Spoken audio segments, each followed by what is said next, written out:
Good evening. Tonight we're going somewhere quietly horrifying, the dinner table.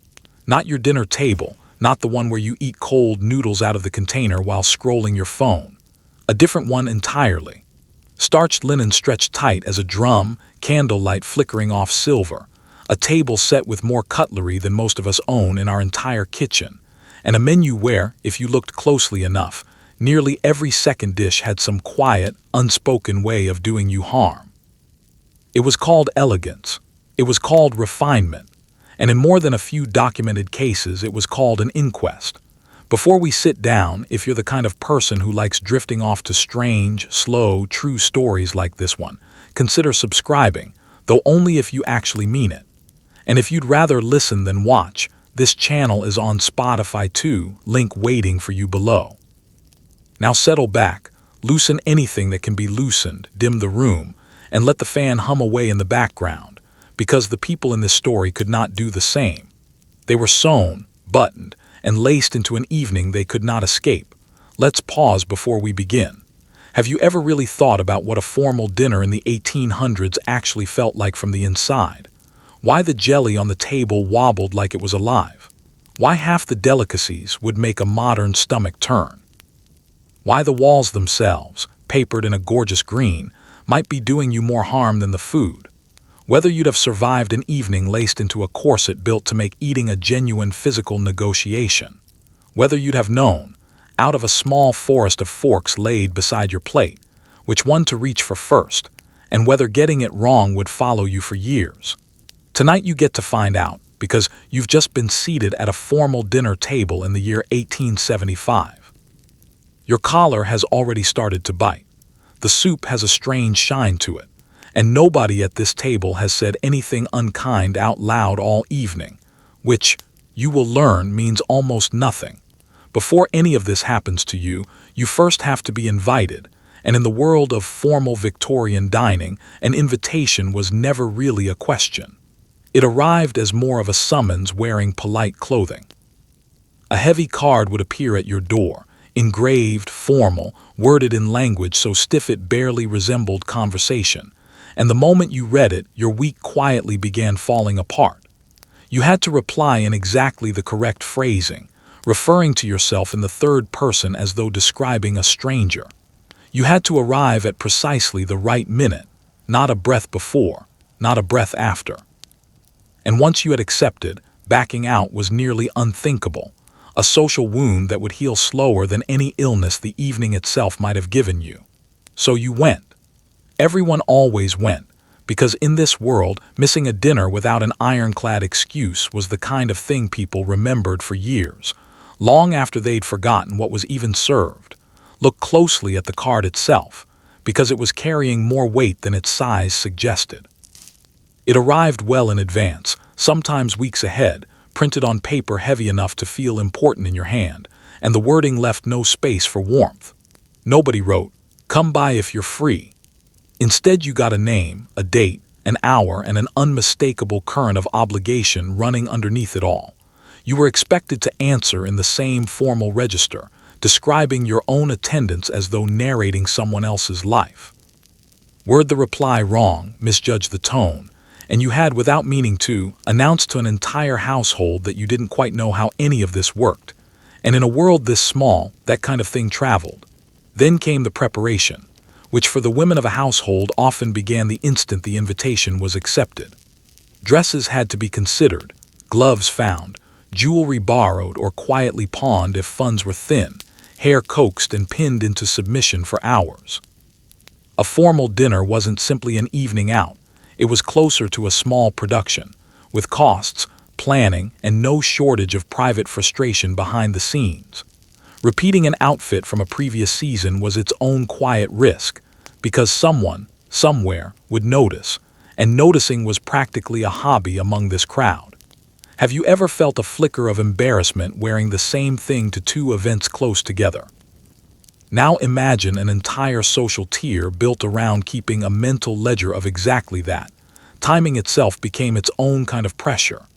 Guests were expected to arrive inside a narrow window, late enough that the household wasn't caught mid-preparation, early enough that dinner wasn't delayed on their account. Arrive too soon, and you might catch your hostess still being laced into her dress, quietly resenting you for witnessing it. Arrive even a little late, and you kept an entire room of increasingly irritable, formally dressed people waiting, all silently assigning you the blame. It functioned almost like a countdown you weren't allowed to see, except the consequence wasn't a missed train, it was a small, lasting social bruise. And once committed, there was very little room to change your mind. A genuine illness might excuse you. A death in the family, certainly. Simple exhaustion, or the honest wish to stay home with a book instead, would not. That kind of refusal would be discussed quietly for longer than you'd like. So you accepted, you prepared, you worried, and you went dressed carefully, smiling nervously, and the evening hadn't even begun yet. Already you were tired. Remember, this was supposed to be the enjoyable part. Now step through the door into the dining room itself, because the first thing that reaches you isn't the food, it's the air. Picture a room sealed tight, heavy drapes drawn shut, a coal fire roaring in the grate, and gas lamps hissing along every wall. Gas lighting was the marvel of the age, genuinely, but it also quietly burned through the oxygen in the room, releasing soot and fumes that most people simply blamed on the wine when their head began to ache. The heat was considerable. 30 guests, wrapped in wool and whalebone, were slowly warming right alongside the roast on the sideboard. Fresh air was avoided entirely, since an open window was widely believed to invite a chill, or worse. So you sat in this thick, warm haze of smoke, wax, perfume, and quietly overheated bodies, and you said nothing, because commenting on the atmosphere would have been the rudest thing you did all night. Consider the gas lamps for a moment, because they were considered the very height of modern comfort while quietly being anything but pleasant to sit beneath. Before gas lighting, rooms like this were lit with candles and oil lamps, dim, unsteady, prone to guttering out at the worst moment. Gas changed that completely. A host could now flood a room with strong, even light. And that alone was enough to impress a room full of guests who understood exactly what that light cost to maintain. But the trade-off was real. Gas lamps consumed oxygen steadily, released carbon and sulfur compounds into the air, and slowly discolored ceilings, paintwork, and lungs alike over the years. Guests genuinely fainted at these dinners with some regularity, and almost nobody thought to blame the beautiful lamps glowing warmly above them. Then there was the fire, because a proper formal dining room needed a substantial coal fire, both for warmth and for appearances. A cold room practically announced to your guests that money was tight, and that was the one impression no host could afford to give. So the fire was kept generous and constant, and the temperature in that sealed, curtained room climbed steadily as the evening wore on. Combine the fire with the lamps and the simple body heat of 30 formally dressed adults packed into one room, and you had, in effect, recreated the conditions of a very slow oven. The roast in the kitchen and the guests at the table were, in a real sense, cooking at roughly the same pace. And then there was the clothing, which offered no relief whatsoever.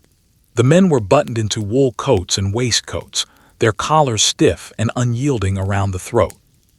The women were laced into corsets and wrapped in layer upon layer of trimmed, padded fabric that trapped heat with impressive efficiency. Nobody could loosen a single thing. Nobody could remove a layer. You simply sat there, quietly overheating, maintaining a calm, pleasant expression as though this were the most comfortable evening of your life. Imagine wearing a full formal suit through a heat wave in a room with the windows painted shut for 4 straight hours while eating soup. That was simply Tuesday for these people. And then, underneath everything, there was the smell, the true layered signature of a formal Victorian dining room with absolutely no way out. Smoke from the fire, fumes from the lamps, heavy perfume applied generously to compensate for the fact that regular bathing was still something of an occasional event for most people. The food itself, arriving course after course. And beneath it all, the honest, unmistakable scent of 30 warm bodies who had been sitting in this sealed box for hours.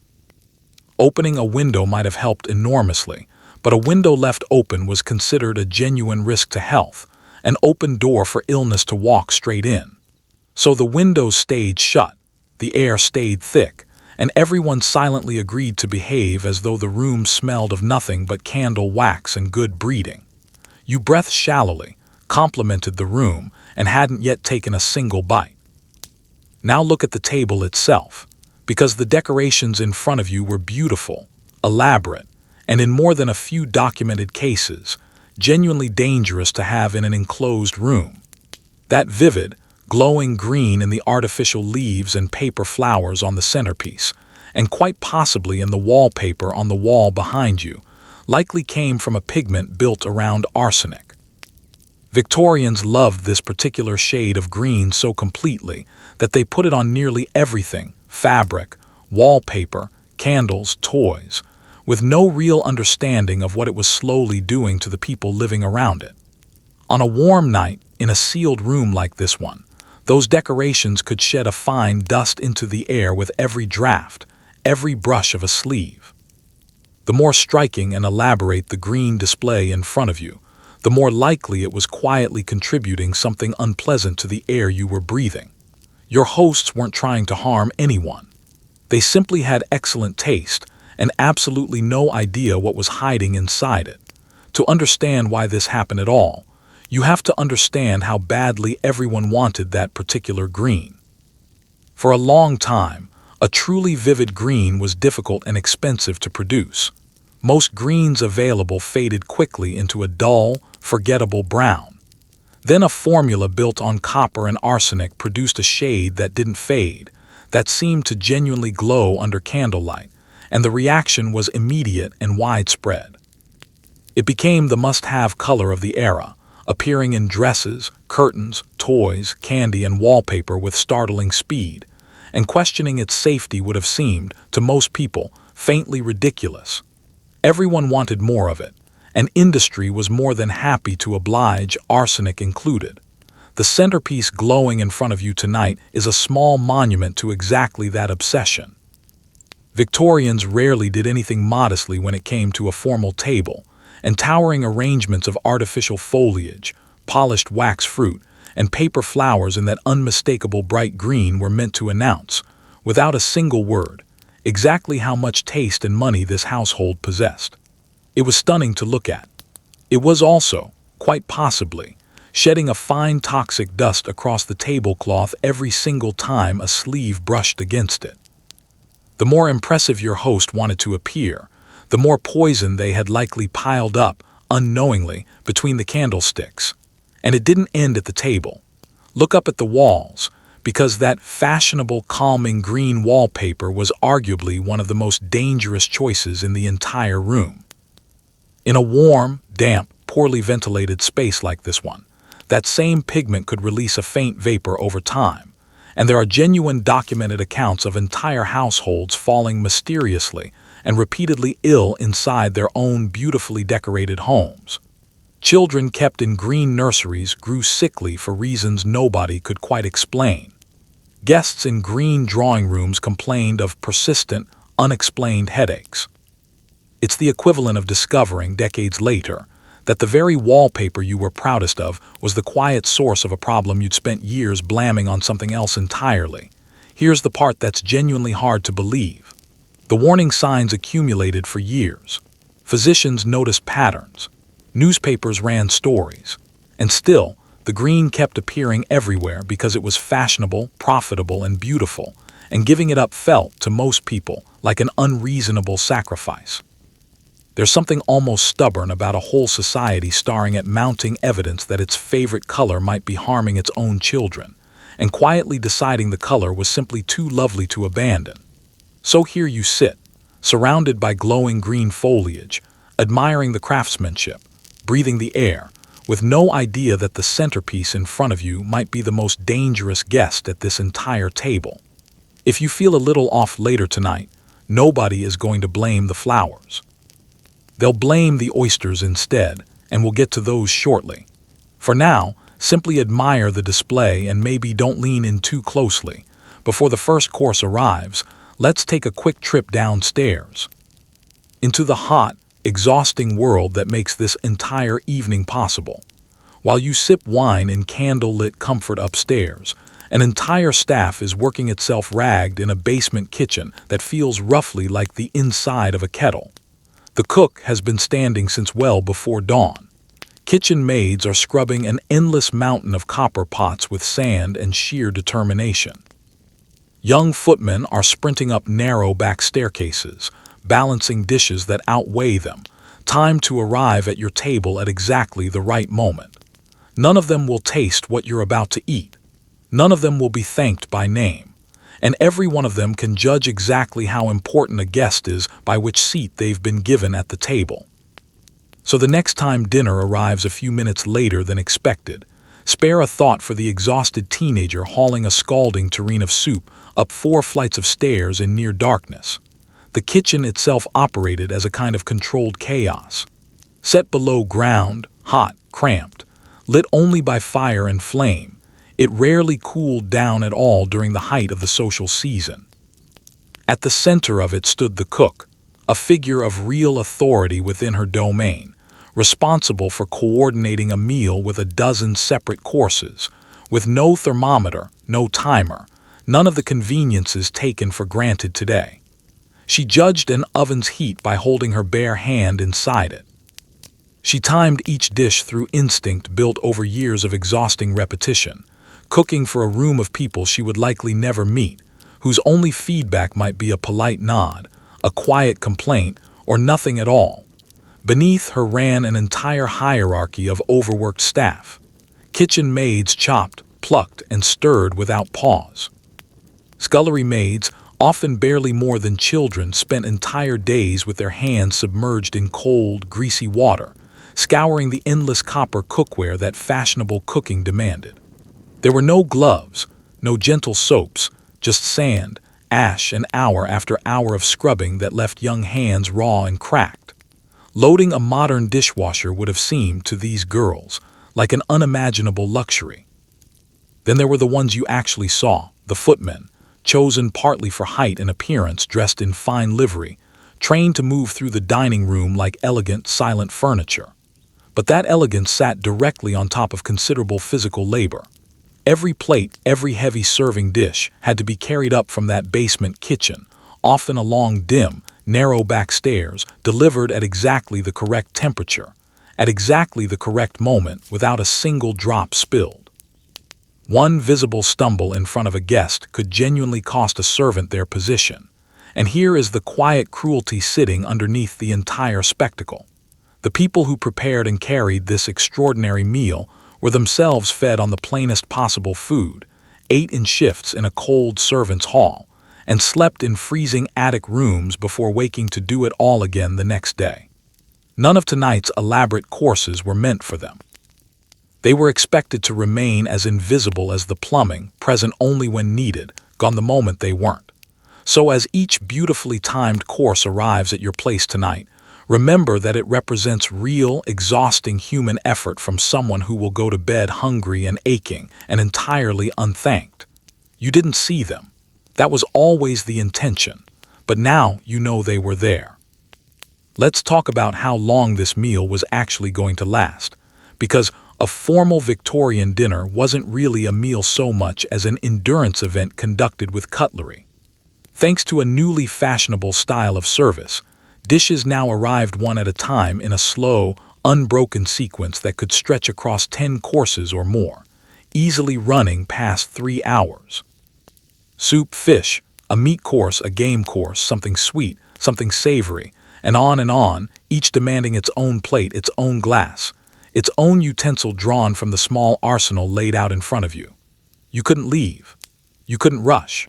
You simply kept eating course after course, long past the point of hunger or genuine enjoyment, until the whole experience felt less like pleasure and more like a job with an unreasonably demanding schedule. To understand why this felt so different, it helps to know what came before it. The older style of dining loaded the entire table with dishes all at once, a generous, slightly chaotic spread where guests served themselves and each other from whatever sat within reach. It was social, a little disorderly, and let you actually see your food before it arrived. Then fashion, as it usually did, arrived from the continent and declared this old-fashioned. A newer style swept in, where food was portioned out of sight in the kitchen and delivered to each guest individually, plate, by a small army of staff. More elegant, certainly, but also considerably longer. Under this new approach, the center of the table was freed from serving dishes entirely, which is exactly how it ended up filled instead with that towering arsenic-green centerpiece from earlier. And in front of each guest sat the complete cutlery arsenal for the entire meal, laid out in careful rows from the very start. You weren't handed a fork when you needed one, you were issued the whole set in advance, like a soldier being equipped before a long and slightly confusing campaign. The message was unmistakable. This is going to take a while, so settle in. The packing itself was the real trial. Each course had to be served, eaten, and cleared before the next could appear, and with 30 guests to serve, that process took real time. You'd finish your portion, then simply wait, making polite conversation with whoever sat beside you, while plates were gathered and the next wave of food made its way up from the kitchen below. Then more food. Then more waiting. It moved forward in the way a slow leak moves forward, relentless, unhurried, impossible to ignore. By the 6th or 7th course, even the most enthusiastic eater at the table began to feel less like a guest enjoying an evening and more like a competitor who had badly misjudged the scale of the event, and there was no polite way to simply stop.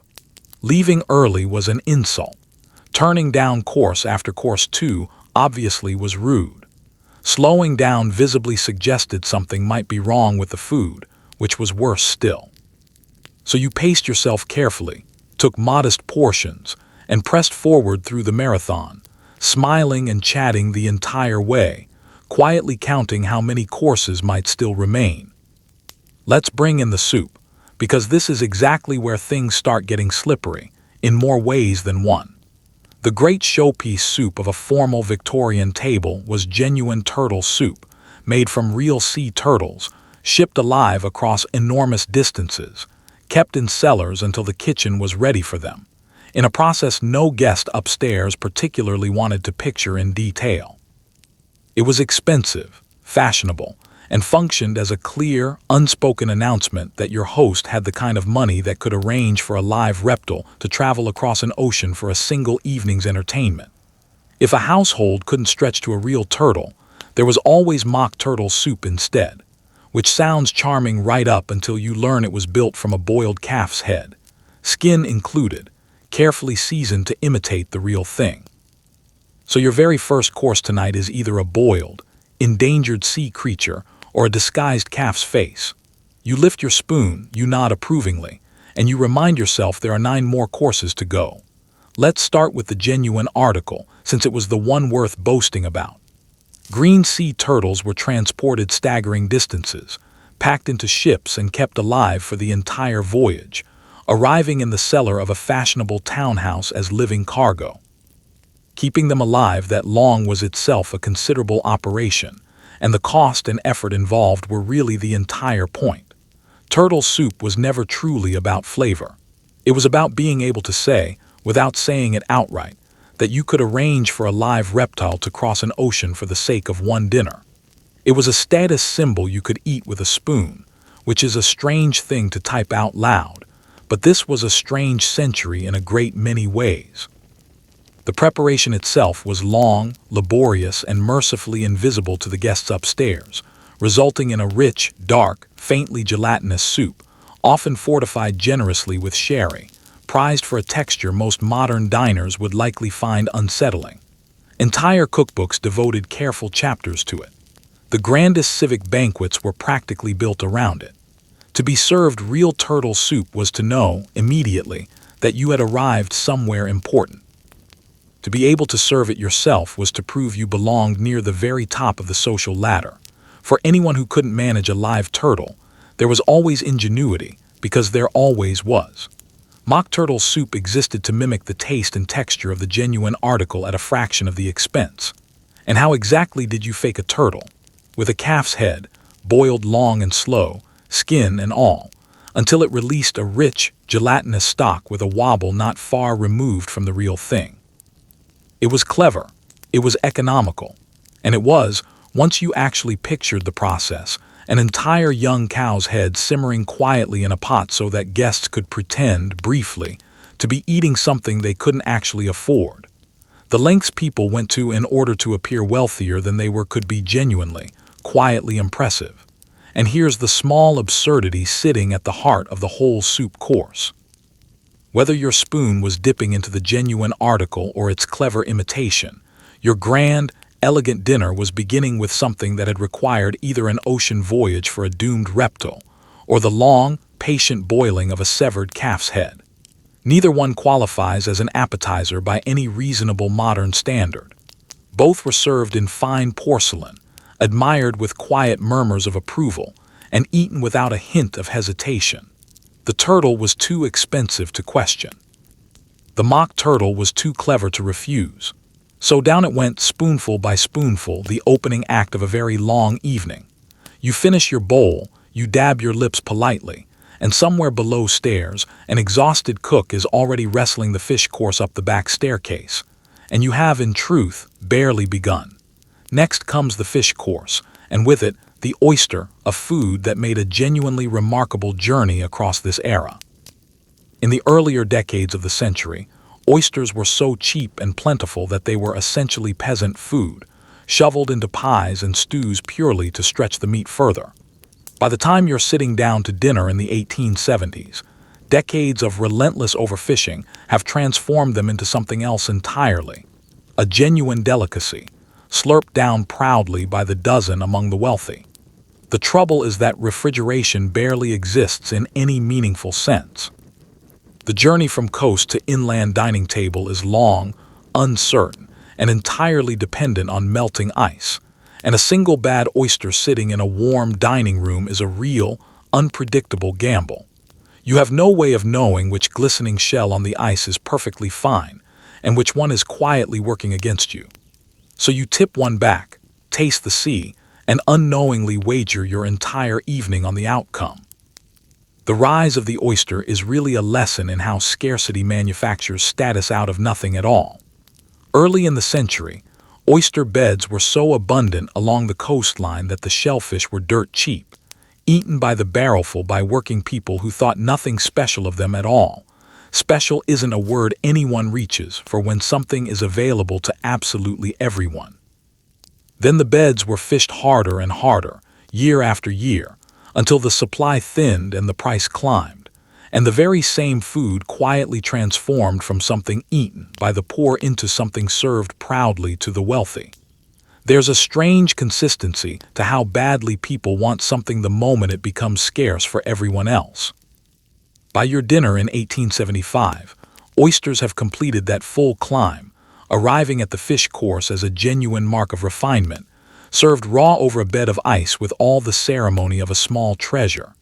There was an entire quiet ritual to eating them properly, a particular way to hold the shell, to loosen the flesh, to tip it back cleanly without any unseemly slurping. Being served once signaled that your host spared no expense whatsoever. It also signaled, quietly, that your host was asking you to eat a raw, uncooked sea creature that had traveled a considerable distance in a century with no reliable way to keep it properly cold. The elegance and the risk arrived on precisely the same small plate, because here's the thing nobody at this table would ever say out loud. The technology to keep this food genuinely safe simply didn't exist yet. Ice was a luxury, transported at real expense, and it melted steadily the entire time. Refrigeration, as we understand it today, was still decades away. Seafood, arguably the single most perishable food imaginable, traveled from coast to city over hours or days, sitting in a cellar and quietly racing against a clock nobody could see. A raw oyster served in this hot, sealed, gaslit dining room had every opportunity to have turned somewhere along that journey. And you would have absolutely no reliable way of knowing until it was far too late to matter. So the fish course functioned as a quiet lottery, and every guest at the table played it whether they liked the odds or not. You couldn't decline the oysters without appearing timid or ungrateful. You couldn't inspect them for safety, because there was genuinely nothing visible to check. You simply trusted your host, trusted the kitchen, trusted the melting ice, and tipped the shell back with a confident little flourish, and then spent the following hours or days quietly discovering whether you'd gambled well. Have you ever eaten something slightly questionable purely because refusing would have felt more awkward than the risk itself, then spent the rest of the evening quietly negotiating with your own stomach? Victorians did exactly that as a matter of routine, dressed in their absolute finest several times over the course of a single meal. You swallow your oyster. It tastes of salt water and of pure blind luck. Let's talk about the bread, because that suspiciously white loaf sitting beside your plate may not be made entirely of flour.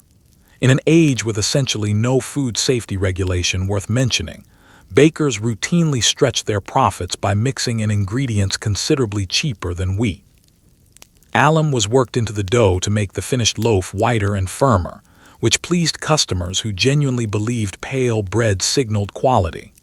Chalk, powdered plaster, ground bone, and in the very worst cases, sawdust, all turned up in cheaper loaves across the country. The whiter and more attractive the slice sitting in front of you, the more likely it had been quietly improved with something you would never knowingly choose to eat.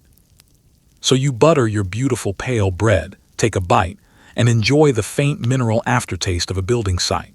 Everyone ate it. That was simply how things were. It doesn't mean it was ever actually safe. The obsession driving all of this was really a worship of whiteness itself. For generations, dark, coarse bread had been associated with poverty, while pale, refined bread belonged to those who could afford better. By the Victorian era, whiteness in bread had become a genuine badge of respectability, and everyone, wealthy and poor alike, wanted the whitest loaf they could reasonably get their hands on. That kind of overwhelming demand, paired with essentially no oversight, guaranteed that someone somewhere was always ready to cut corners. If customers wanted white bread, bakers would happily provide white bread, and many weren't especially fussy about how they achieved it. Alum was the real workhorse additive of the trade, a mineral compound mixed into flour specifically to whiten and firm the loaf, particularly useful for disguising cheap or lower quality flour underneath. It let a baker turn a dull, grayish batch of grain into a bright, handsome-looking loaf that appeared expensive and sold briskly. The catch was that alum caused genuine digestive discomfort and offered no nutritional value whatsoever, essentially cosmetic surgery performed on bread, making it look healthier while quietly making the people eating it a little less so, particularly the poorer families who relied on bread as a genuine dietary staple. And alum was really only the opening act. Investigations from the period turned up an entire unappetizing list of substances hiding in the nation's loaves. Chalk added for both whiteness and weight, ground bone and plaster making regular appearances, and in the very worst documented cases, sawdust and other cheap filler used to bulk out the flour and stretch it further. Bread was sold by weight, which meant anything heavy and inexpensive that could pass for flour was a genuine temptation to a dishonest baker, and there were, unfortunately, a great many of them. You were paying for wheat and receiving, in part, a modest sampling of the local hardware store. The genuinely maddening irony is that the fancier and more attractive the bread looked, the more suspicious you probably should have been. A dense, honest, slightly gray wholemeal loaf was very likely closer to real bread than the gleaming white showpiece sitting proudly on the finest tables. Refinement, that expensive, bright appearance, was exactly what the dishonest bakers were faking, because that appearance was precisely what people were willing to pay a premium for. So the lovely bread beside your plate tonight, the very bread signaling wealth and quality to everyone watching, was arguably the single item on the table most likely to be padded with something inedible. You spread your butter, which, as we'll get to shortly, carries its own set of problems, and take a bite of your lovely pale slice with its faint chalky finish. It's soft, it's white, and in the truest sense it is only mostly bread. Now for something to pour, or something to hide inside every sauce on the table, the milk. Victorian milk was one of the most reliably tampered with products in the entire country. By the time it reached a fashionable dining table, It had often been thinned considerably to stretch the supply, then whitened back up with a touch of chalk to disguise the trick, because thin, grayish milk raised eyebrows, while thin, white milk generally did not. In the worst city dairies, cows were kept in cramped, filthy sheds and fed largely on brewery waste, producing milk of such poor quality that a bit of tampering almost qualified as an improvement. The cream on your dessert tonight, the milk folded into every sauce, the splash poured into a nursery cup upstairs. All of it likely came from this same quietly dishonest supply chain.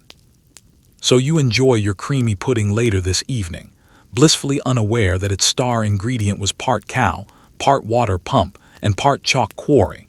The trick at the center of it all was simple, which is exactly why it was everywhere. Milk stretched with water goes further, and milk that goes further makes considerably more money. So at nearly every stage between the cow and your cup, someone quietly added a little water and pocketed the difference. The problem was that watered milk looks thin and faintly bluish, and a suspicious customer might genuinely notice.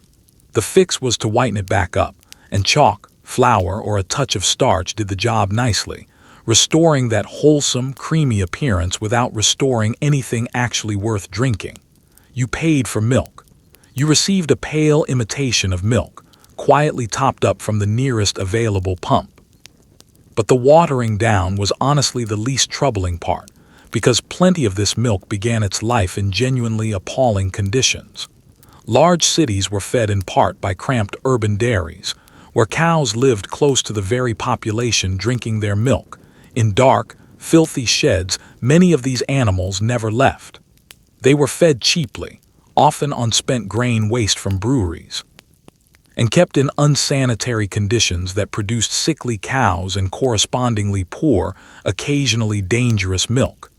Against that backdrop, a little water and chalk was almost the gentlest thing happening to it. The real victims, as so often happens, were the children. Milk was a nursery staple, given to the young, the sick, and the elderly precisely because it was believed to be pure, nourishing, and safe. Exactly the people least able to withstand its hidden contents and the bacteria it so often carried. Contaminated milk was a reliable route for spreading serious illness, and the toll it quietly took, particularly among infants, was genuinely significant. It's a grim irony that the food most associated with innocence and gentle care was, in the conditions of the day, one of the more dangerous things a child could be given. And at your fine dinner tonight, all of this arrives invisibly, quietly folded into the cooking. You may not drink a plain glass of milk at the table, but milk and cream are everywhere, in the smooth sauces, the puddings, the delicate desserts still to come. Whatever arrived in that kitchen, watered and whitened and drawn from who knows what unfortunate shed, now forms the foundation of half the dishes you'll admire tonight. The richer and creamier a dish appears, the more milk it likely contains, and the more of that quietly dishonest supply chain you are unknowingly consuming. Let's turn to the butter and the cheese, both of which were often dressed up with a little color to appear richer than they actually were. Pale butter could be brightened into a lovely golden yellow, and dull, flat cheese warmed into a handsome orange. And the dyes used to achieve this were not always the sort of thing anyone should be putting inside a person. Annatto was the relatively harmless option. Considerably less harmless were mineral-based colorings, and in some genuinely documented cases, cheese was tinted using red lead, an actual lead compound, purely to achieve an appetizing rosy glow. The prettier the cheese sitting in front of you, the more cautious you probably should have been. But nobody was cautious, because deep golden butter simply looked more expensive, and looking expensive was really the entire point of the evening. So you spread it thick, admire the rich color, and swallow a little heavy metal along with your crackers. The logic behind coloring butter says quite a lot about the era.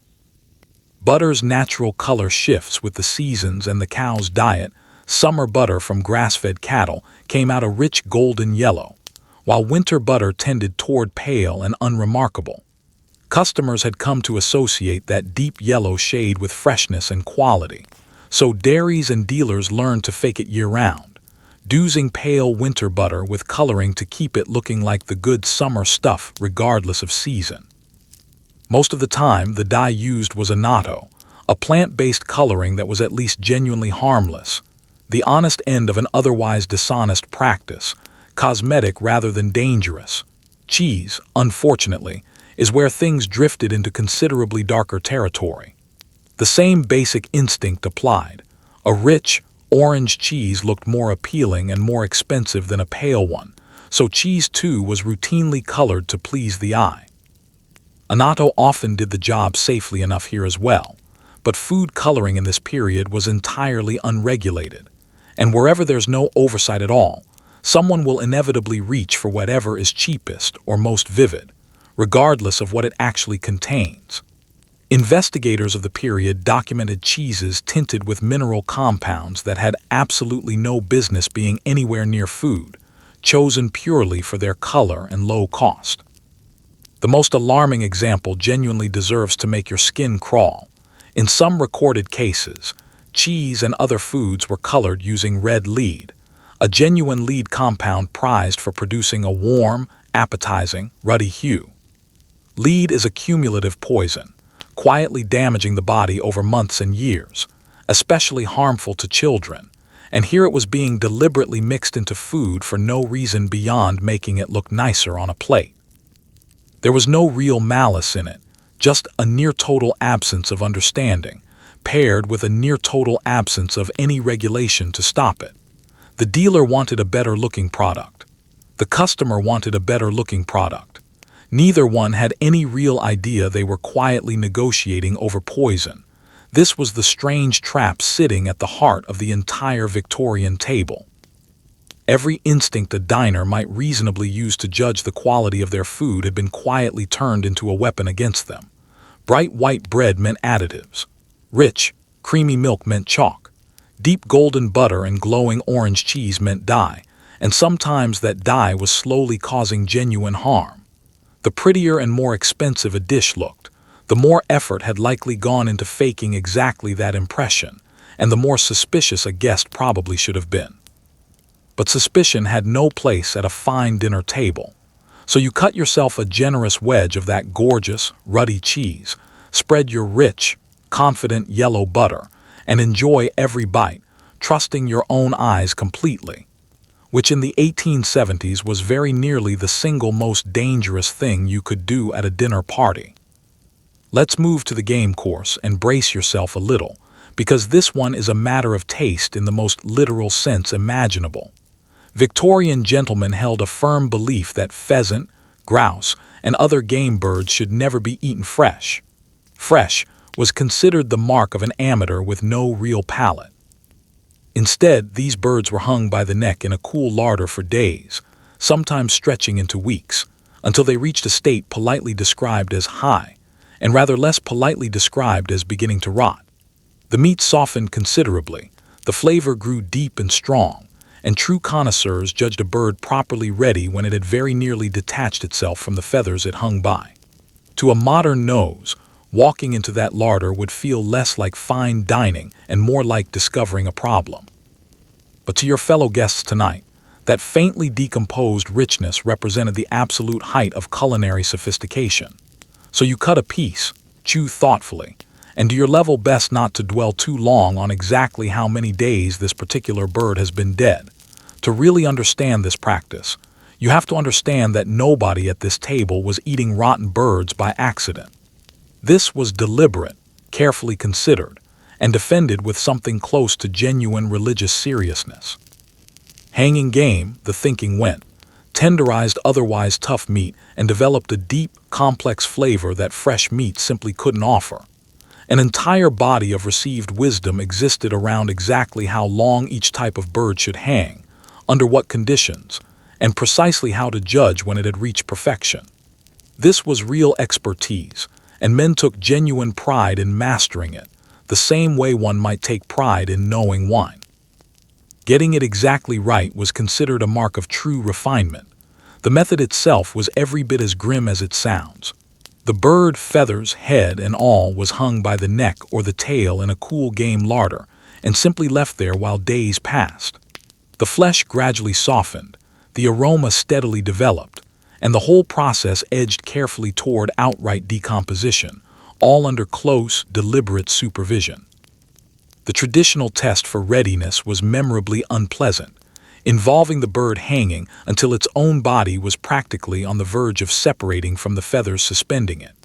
In other words, you knew it was ready precisely when it looked about to fall apart entirely on its own. That wasn't considered a warning sign at all. It was the entire goal. Now, buried somewhere in all of this was a genuine kernel of real culinary logic. Aging meat is a legitimate technique, and a controlled, measured amount of it truly does develop flavor and tenderness, which is precisely why aged beef remains prized to this day in serious kitchens. The Victorians simply took a sound principle and pushed it considerably further than most modern stomachs would ever tolerate, drifting well past careful aging into territory that owed rather more to old-fashioned spoilage. They genuinely enjoyed their game tasting of the edge of decay, and trained their palates over years to find that appealing, much the way one might learn to appreciate a pungent cheese or a fiercely bitter drink. So the game course arrives, and here it comes now, set carefully at your place. A bird that has spent roughly 2 weeks slowly ripening in a larder, now finally cooked, sauced, and presented proudly as the pride of the entire table. Your dinner companions inhale its strong, unmistakable aroma with visible, genuine delight. They discuss the flavor in tones bordering on reverent. And you, a visitor essentially from a world of refrigeration and clearly printed expiration dates, are expected to eat it with every outward sign of matching enthusiasm. Have you ever opened something forgotten at the very back of your refrigerator, caught one unmistakable whiff, and recoiled purely on instinct? Now imagine being handed that exact experience deliberately on the finest china in the house, by people who genuinely consider it a delicacy and are quietly watching your face for a reaction. You cut a small piece. You chew. It's intense, deeply rich, and unmistakably far along its particular journey, and you smile and pronounce it wonderful, because admitting otherwise would be considerably worse than simply eating it. Now let's talk about the parts of the animal you've spent your entire modern life quietly avoiding. The formal Victorian table wasted almost nothing, which sounds admirable right up until the platter actually arrives in front of you. Brains were gently poached and served in delicate sauces. Tongue was pressed, sliced thin, and passed around much like any other cold cut. Sweetbreads, a wonderfully polite name for the thymus gland or pancreas of a young animal, were considered a genuine treat. And the calf's head, boiled whole, could arrive at the table looking exactly like what it had recently been, occasionally in its most traditional presentation, with the eyes still very much in place. To your fellow diners, all of this was completely normal, thrifty, even genuinely elegant. To you, freshly arrived from a century of neatly packaged boneless chicken breast, it's a parade of body parts you never realized qualified as food. You smile politely, accept a modest portion of something distinctly glandular, and quietly remind yourself that at the very least, it's been seasoned generously. The underlying philosophy here was actually sound, even admirable in its own way. Once you've gone to the trouble and expense of raising and slaughtering an animal, discarding half of it starts to feel genuinely wasteful. And Victorians, for all their considerable excess elsewhere, truly hated visible waste in the kitchen. So every part of the animal found a use, and rather than hiding the less glamorous cuts, cooks elevated them, gave them elegant names, and served them with real pride. What we might squeamishly push to the side of our plate today, they transformed into fashionable, sought-after dishes. There's a genuine respect for the whole animal buried in this practice that our modern, tidily shrink-wrapped supermarket meat aisle has almost entirely lost. Take the sweetbreads, a name that cleverly reveals absolutely nothing about what you're actually eating. They're the thymus gland or the pancreas of a young calf or lamb, and they were genuinely, sincerely prized, considered delicate and refined, the sort of dish served to convalescing invalids as gentle, nourishing food, and to honored guests as a genuine treat. They're mild, soft, and rich, and if nobody told you what they were, you might well enjoy them without a second thought. The trick, of course, was simply not knowing, or at least not dwelling on it too closely. That pretty, deliberately vague name did a considerable amount of quiet work in helping people eat glandular tissue with real enthusiasm. Then there was tongue, brains, and the rest of that particular family, each with its own preparation and its own devoted admirers. Tongue was cured, pressed under weight, and sliced into a perfectly respectable cold dish. Brains were gently poached and served in soft, creamy sauces, valued specifically for their delicate texture. Kidneys, liver, trotters, and nearly every other overlooked corner of the animal had an established place in the cookery of the day. None of it was considered strange or low. It was simply food, prepared with just as much care as any prime cut of meat, and eaten proudly by the finest people at the finest tables in the country. But the true test of nerve at any formal table was the calf's head, served more or less whole. This was a genuine, established dish, the head boiled and presented essentially intact, and in its full traditional presentation, it could arrive looking distressingly like the animal it had recently been, complete in some versions with the eyes still in place, regarding the room. Diners would eat the cheek, the tongue, and various other soft portions, all considered genuine delicacies. Picture the scene properly. You're seated at an elegant, candle-lit table, surrounded by refined company, and a boiled head sits among the flowers and silverware, its expression somewhere between mournful and poached. Your companions reach for it eagerly and without hesitation. You're handed your own portion. Somewhere, far in the future, a modern chicken nugget quietly weeps on your behalf. You accept your share of something soft and largely unidentifiable, season it generously, and take what comfort you can in the one reliable truth of this entire table, that whatever you're eating, it will at least be very thoroughly cooked and generously portioned. Tonight, that will simply have to be enough. Now let's talk about the small birds, because yes, that is genuinely its own category on this menu. Larks, plovers, and other tiny songbirds were snared by the hundreds and baked whole into pies, tiny bones and all, and a truly grand game pie might conceal an entire small flock beneath its golden crust. Eating one meant crunching your way through a creature roughly the size of your thumb, bones included. There was a certain ritual to it, a small, deliberate savagery involved in popping an entire tiny bird into your mouth and quietly dealing with whatever came next. To Victorians, this represented genuine luxury, a clear sign of a refined and expensive table. To you, it's a deeply confusing moment involving what appears to be a beak. So you take your little bird, do your absolute best to look like a person who has done this many times before, and try very hard not to make eye contact with the rest of the pie, in case anything left inside it happens to still be looking back. The sheer scale of this practice is the first thing that genuinely startles a modern mind. These weren't occasional novelties trotted out for special occasions. Small birds were caught and eaten in genuinely enormous numbers, netted across the countryside and sold by the dozen at ordinary markets.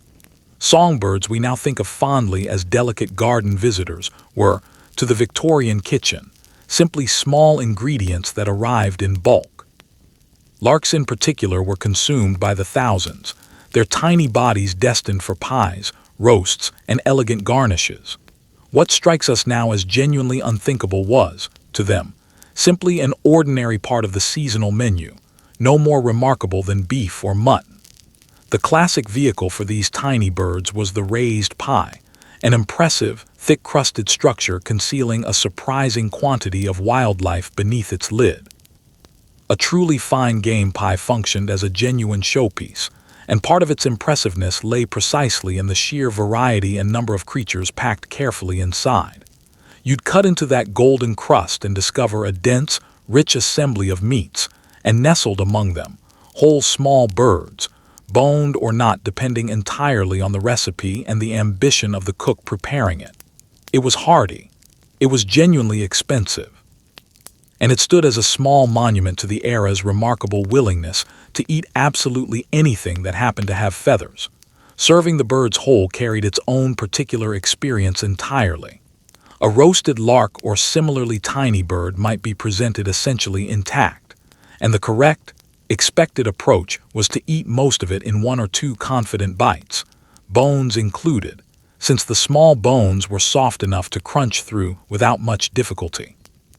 There was, in the grander tradition, a certain quiet theater to the whole thing, a specific, slightly savage etiquette surrounding the elegant consumption of an entire small creature at a formal table. It demanded a confidence that only came from years of practice, and to an experienced diner, it was simply second nature. To an outsider, it looked like something suspended somewhere between a genuine delicacy and a dare. So here you are, presented with your very own tiny bird, or perhaps a slice of pie with a small, complete resident nestled quietly inside it. Your companions handle theirs with easy, practiced familiarity. You, meanwhile, are staring at a creature roughly the size of your thumb, performing some quick, quiet mental arithmetic involving bones, beaks, and personal dignity. Have you ever sat through a meal where everyone else clearly, effortlessly knew how to handle some unfamiliar regional specialty, and you were simply following along a half-second behind, hopping desperately that nobody noticed? Now multiply that feeling by the fact that the specialty in question is an entire songbird, and you have the essence of this particular course. You pick it up. You commit fully. You do your very best impression of someone for whom this is completely routine. Let's talk about jelly now, because Victorians were genuinely, deeply obsessed with it, and we're not talking about the fun, fruity kind spread on toast. To them, suspending food inside a wobbling dome of clear gelatin represented the absolute peak of culinary artistry. Fish set in jelly, meat set in jelly, whole hard-boiled eggs suspended inside it like small, trapped prisoners. Entire elaborate savory creations trembling gently beneath a glassy, transparent coat known as aspic. And where exactly did all that gelatin come from? From boiling down calves' feet for hours on end until they finally surrendered their collagen, a process precisely as glamorous as it sounds. The finished result was a table absolutely crowded with shimmering, quivering, faintly meaty sculptures that jiggled slightly every single time a footman hurried past. It looked genuinely impressive. It looked thoroughly modern for its time.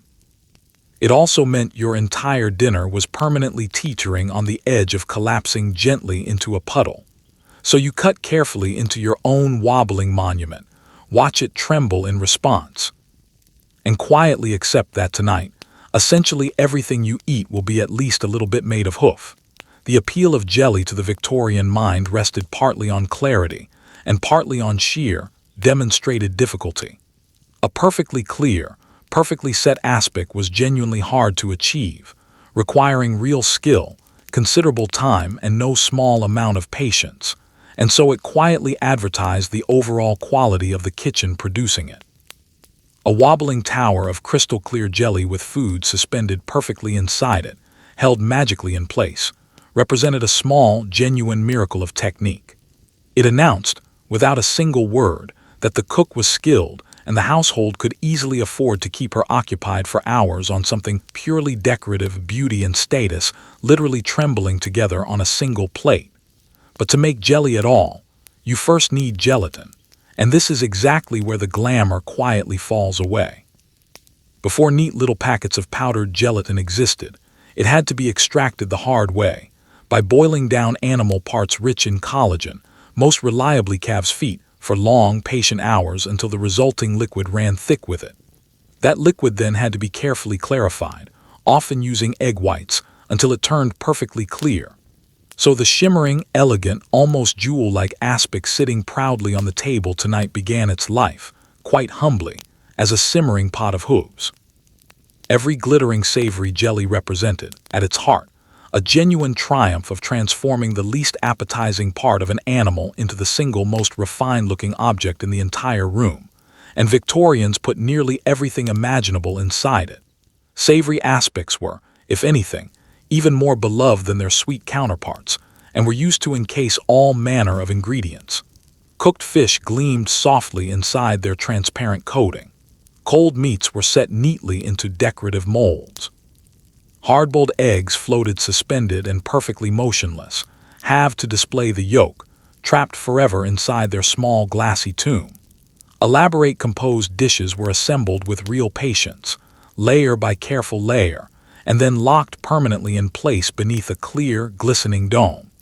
The aspic both preserved the food somewhat and displayed it beautifully, and the more intricate the arrangement suspended inside, the more genuinely impressive the finished achievement. The obvious problem, of course, is that jelly is jelly, and jelly wobbles regardless of how carefully it's made. These grand, shivering creations were structurally optimistic at the very best of times, holding their careful shape only so long as the room stayed reasonably cool, and nothing jostled them even slightly, which, in a hot, crowded, gaslit dining room like this one, was frankly asking rather a lot. One warm evening, or a single heavy footstep, and your host's architectural masterpiece began a slow, mournful slump toward the tablecloth in front of everyone. There's something wonderfully absurd about an entire cuisine investing so much genuine labor into food specifically designed to remain perpetually on the brink of collapse. So you approach your own portion of the trembling monument now sitting before you. You slide your spoon in carefully, and the whole thing quivers indignantly in response, and inside you can see a solemn slice of egg or a suspended morsel of fish gazing back out through its glassy prison. You take a bite. It's cool, savory, and unmistakably reminiscent of the calves' feet it originated from. It is, in the truest possible sense, the taste of an entire era that looked squarely at a boiled hoof and genuinely saw the future of fine dining staring back. Let's head back down to the kitchen for a moment, because not all of tonight's danger made it directly onto the menu. Some of it came straight from the pots themselves. Victorian kitchens ran almost entirely on copper cookware, prized because it conducted heat beautifully and gave a skilled cook remarkable control. Unfortunately, copper also reacted readily with acidic or salty food, producing a bright green corrosion called verdigris, which happens to be genuinely poisonous. If a pot wasn't scrupulously cleaned and properly relined, that green residue could quietly leach straight into whatever was cooking inside it. Worse still, some grocers actually added copper on purpose, using it deliberately to turn pickles and preserved fruit a vivid, appetizing shade of green, because a bright green gherkin simply sold better than a dull brown one. So that lovely emerald pickle resting beside your plate tonight might owe its color not to nature at all, but to a carefully controlled dose of copper. You eat it anyway. It's crunchy. It's green. What could possibly be wrong with green? Copper was the material of choice in any serious kitchen for very good reason.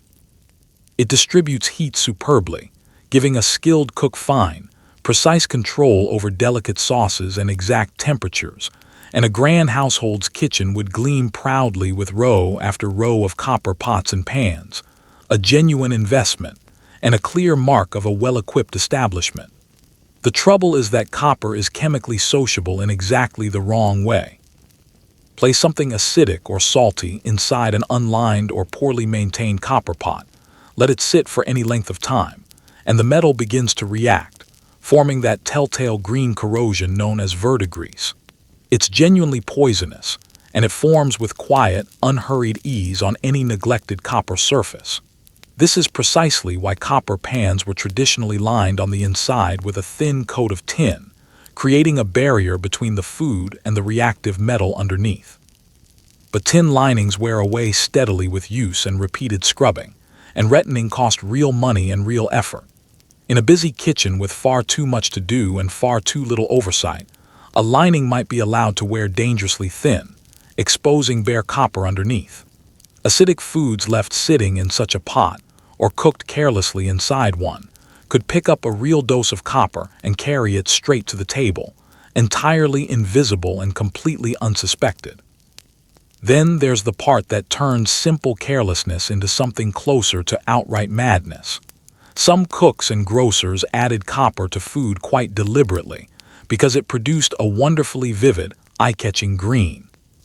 Pickles, preserved vegetables, and bottled fruit were sometimes greened up on purpose using a touch of copper, occasionally by cooking them directly in copper vessels, specifically to draw out that color. Because a bright, lively green product looked fresher on the shelf and sold considerably better than a drab, honest, grayish one. The very color that signaled quality and freshness to an unsuspecting shopper was, in these particular cases, direct evidence of a controlled poisoning carried out purely for the sake of appearance. You'll notice a pattern forming across this entire meal by now, and it's genuinely worth nomming outright. Again and again, the Victorian instinct was to make food look better at the direct expense of making it safe. Green was appetizing, so food was greened using copper or arsenic, and the consequences were rarely considered at all. Bright, vivid color was the goal, and the substances that achieved it most effectively were precisely the ones nobody actually wanted inside their body. It was an era that trusted its eyes completely and understood chemistry hardly at all, a genuinely dangerous combination, laid out cheerfully 3 times a day on tables just like this one. So you spear that glossy emerald pickle, admire its cheerful color against the white china, and pop it into your mouth. It's sharp, it's crisp, it's a lovely vivid green, and that lovely vivid green is very possibly the exact reason you shouldn't be eating it. You have another one anyway. They really are quite good. Now for the confectionery, and this is genuinely where the Victorian love of vivid color turns properly lethal. Bright, eye-catching sweets were enormously fashionable, and to achieve those cheerful reds, greens, and yellows, some confectioners reached for pigments that belonged far more sensibly in a paint factory than anywhere near a candy jar. Green often meant copper or arsenic, the same familiar culprit haunting the wallpaper and the centerpiece. Yellow could mean lead chromate, an actual lead compound. Red sometimes involved compounds of mercury.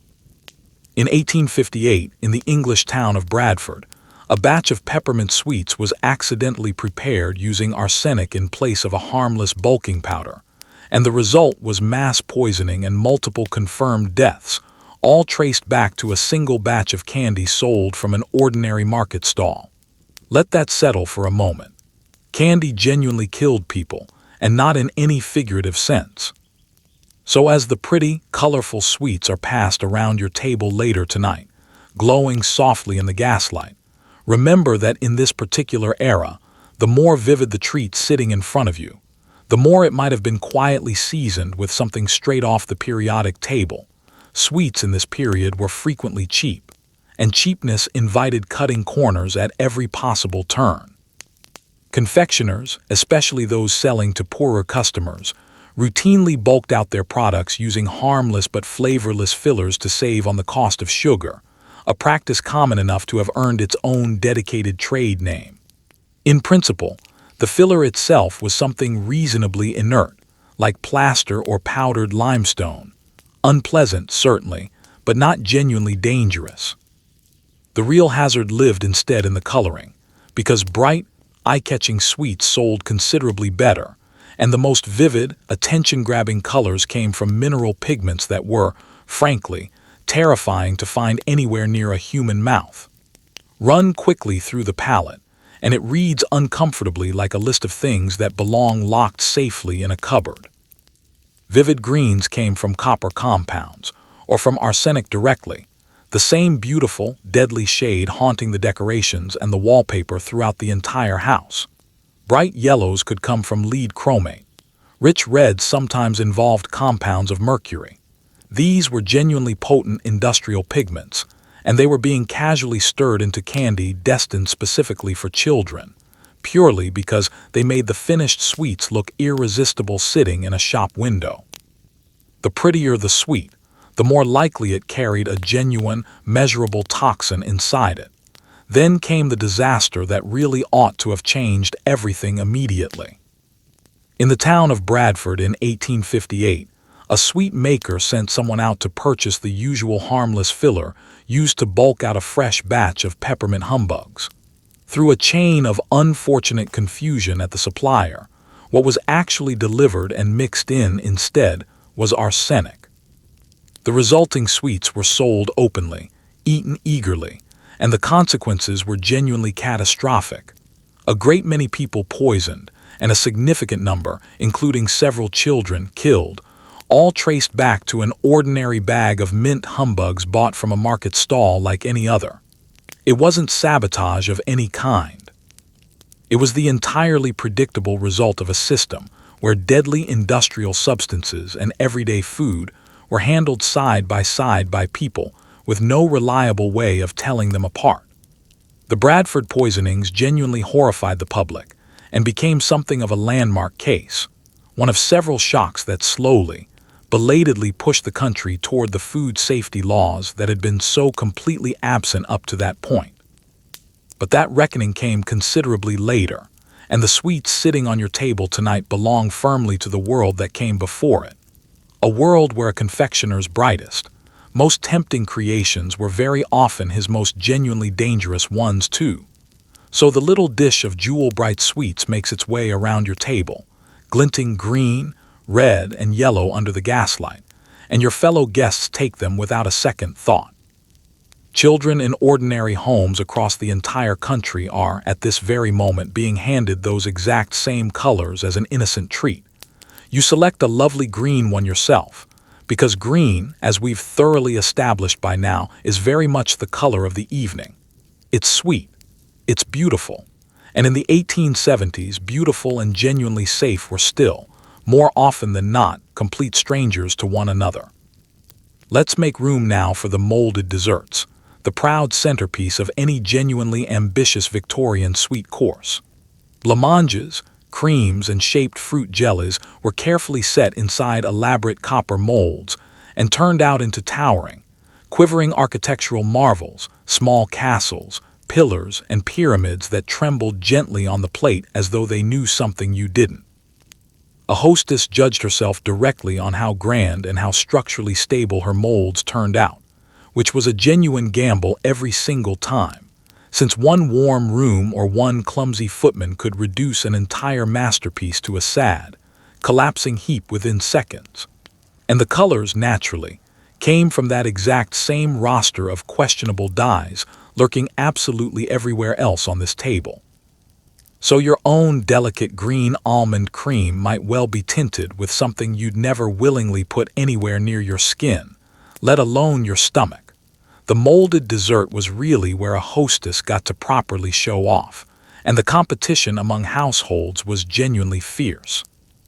Elaborate copper molds came in nearly every conceivable shape imaginable, from simple domes to intricate towers, spires, and finely detailed sculptural forms, and turning out a tall, complex mold cleanly and fully intact represented a real, demonstrable test of a kitchen's skill.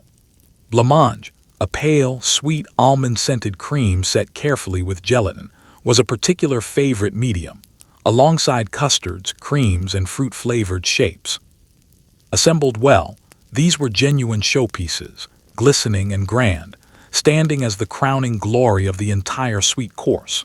The real gamble, of course, lay in getting them safely to the table in one piece. A molded dessert is only ever as stable as its setting and its surroundings allow it to be. And as we've already established, the Victorian dining room was a hot, crowded, roaring furnace of a space by this point in the evening. A mold that had set beautifully in the cool of the kitchen might begin sweating, softening, and sagging almost the moment it entered that overheated room. One particularly warm evening, one slow procession from kitchen to table, or a single sudden jolt from a hurrying footman, and the proud tower could lean, slump, and collapse entirely into a shapeless puddle in front of every single guest. The taller and more ambitious the original creation, the more spectacular and public its potential ruin became. So there was a small, entirely silent drama attached to every molded dessert brought to this table. The hostess had essentially gambled her reputation on a wobbling tower of set cream, successfully surviving a journey through the hottest, most crowded room in the entire house, arriving still standing tall and trembling, but whole. When it finally landed on the table intact, there was a genuine, if entirely unspoken, sense of relief and quiet triumph passing around the room. When it didn't survive the journey, there was nowhere at all to hide the disaster, laid bare in full view of 30 quietly judgmental diners. This was genuinely high-stakes cookery, with the odds set firmly against the cook from the very start. And naturally, since this was the Victorian table we're describing, the desserts themselves were colored, and colored meant reaching once again for that same familiar roster of dubious dyes. A pale cream could be tinted a delicate pink, a soft yellow, or that ever-popular, ever-present green, and the substances used to achieve those particular tints were drawn from that same questionable well-running through absolutely everything else on this table tonight. Your elegant, quivering, faintly green almond cream might owe its charming color to a compound with genuinely no business appearing anywhere near a dessert, applied purely for the sake of prettiness, with a cheerful, near-total disregard for the consequences. So you address your own portion of the great wobbling monument now sitting in front of you, the room holding its collective breath just slightly as your spoon goes in. It shivers dramatically in response. It holds its shape, and a small, genuine wave of relief passes quietly across the table. You lift your spoonful of cool, sweet, softly colored cream, and you enjoy it, mercifully unbothered by the knowledge that both its beautiful tint and its very structure were, right up until this exact moment, entirely optional achievements. Now let's admire the true showpieces, desserts built purely to be looked at, rather than genuinely eaten at all. A truly ambitious household might feature an enormous sculpture spun entirely from sugar. Sugar temples, sugar swans, sugar ruins engineered by confectioners possessing the patience of saints and the eyesight of watchmakers. These creations existed to broadcast one single message clearly across the entire table, that your host was rich, refined, and employed staff with considerably more time on their hands than most households could ever afford. You weren't really meant to eat them at all, which was probably just as well. Because after several hours on proud display in a hot, smoky room, they typically gathered a fine, unappetizing seasoning of candle soot and drifting airborne dust. So the single grandest, most beautiful object on the entire table tonight was also, quietly, the one thing you were gently discouraged from actually touching. A gorgeous, glittering monument to the simple fact that by 1870, showing off had officially become a genuine edible art form in its own right. The tradition of the sugar showpiece was genuinely old and grand, inherited carefully from the great households of earlier centuries, and carried forward with real enthusiasm by the Victorians. Sugar, once staggeringly expensive, could be worked by a truly skilled confectioner into astonishing forms, pulled, spun, and carefully cast into architecture, animals, and elaborate miniature scenes. A true master of the craft could produce a shimmering sugar temple complete with delicate columns, a graceful swan captured mid-motion, or a convincingly ruined classical arch, all rendered in hardened sugar with genuinely breathtaking detail. These weren't desserts in any practical sense at all. They were centerpieces, edible sculptures, essentially the pastry cook's own answer to fine art.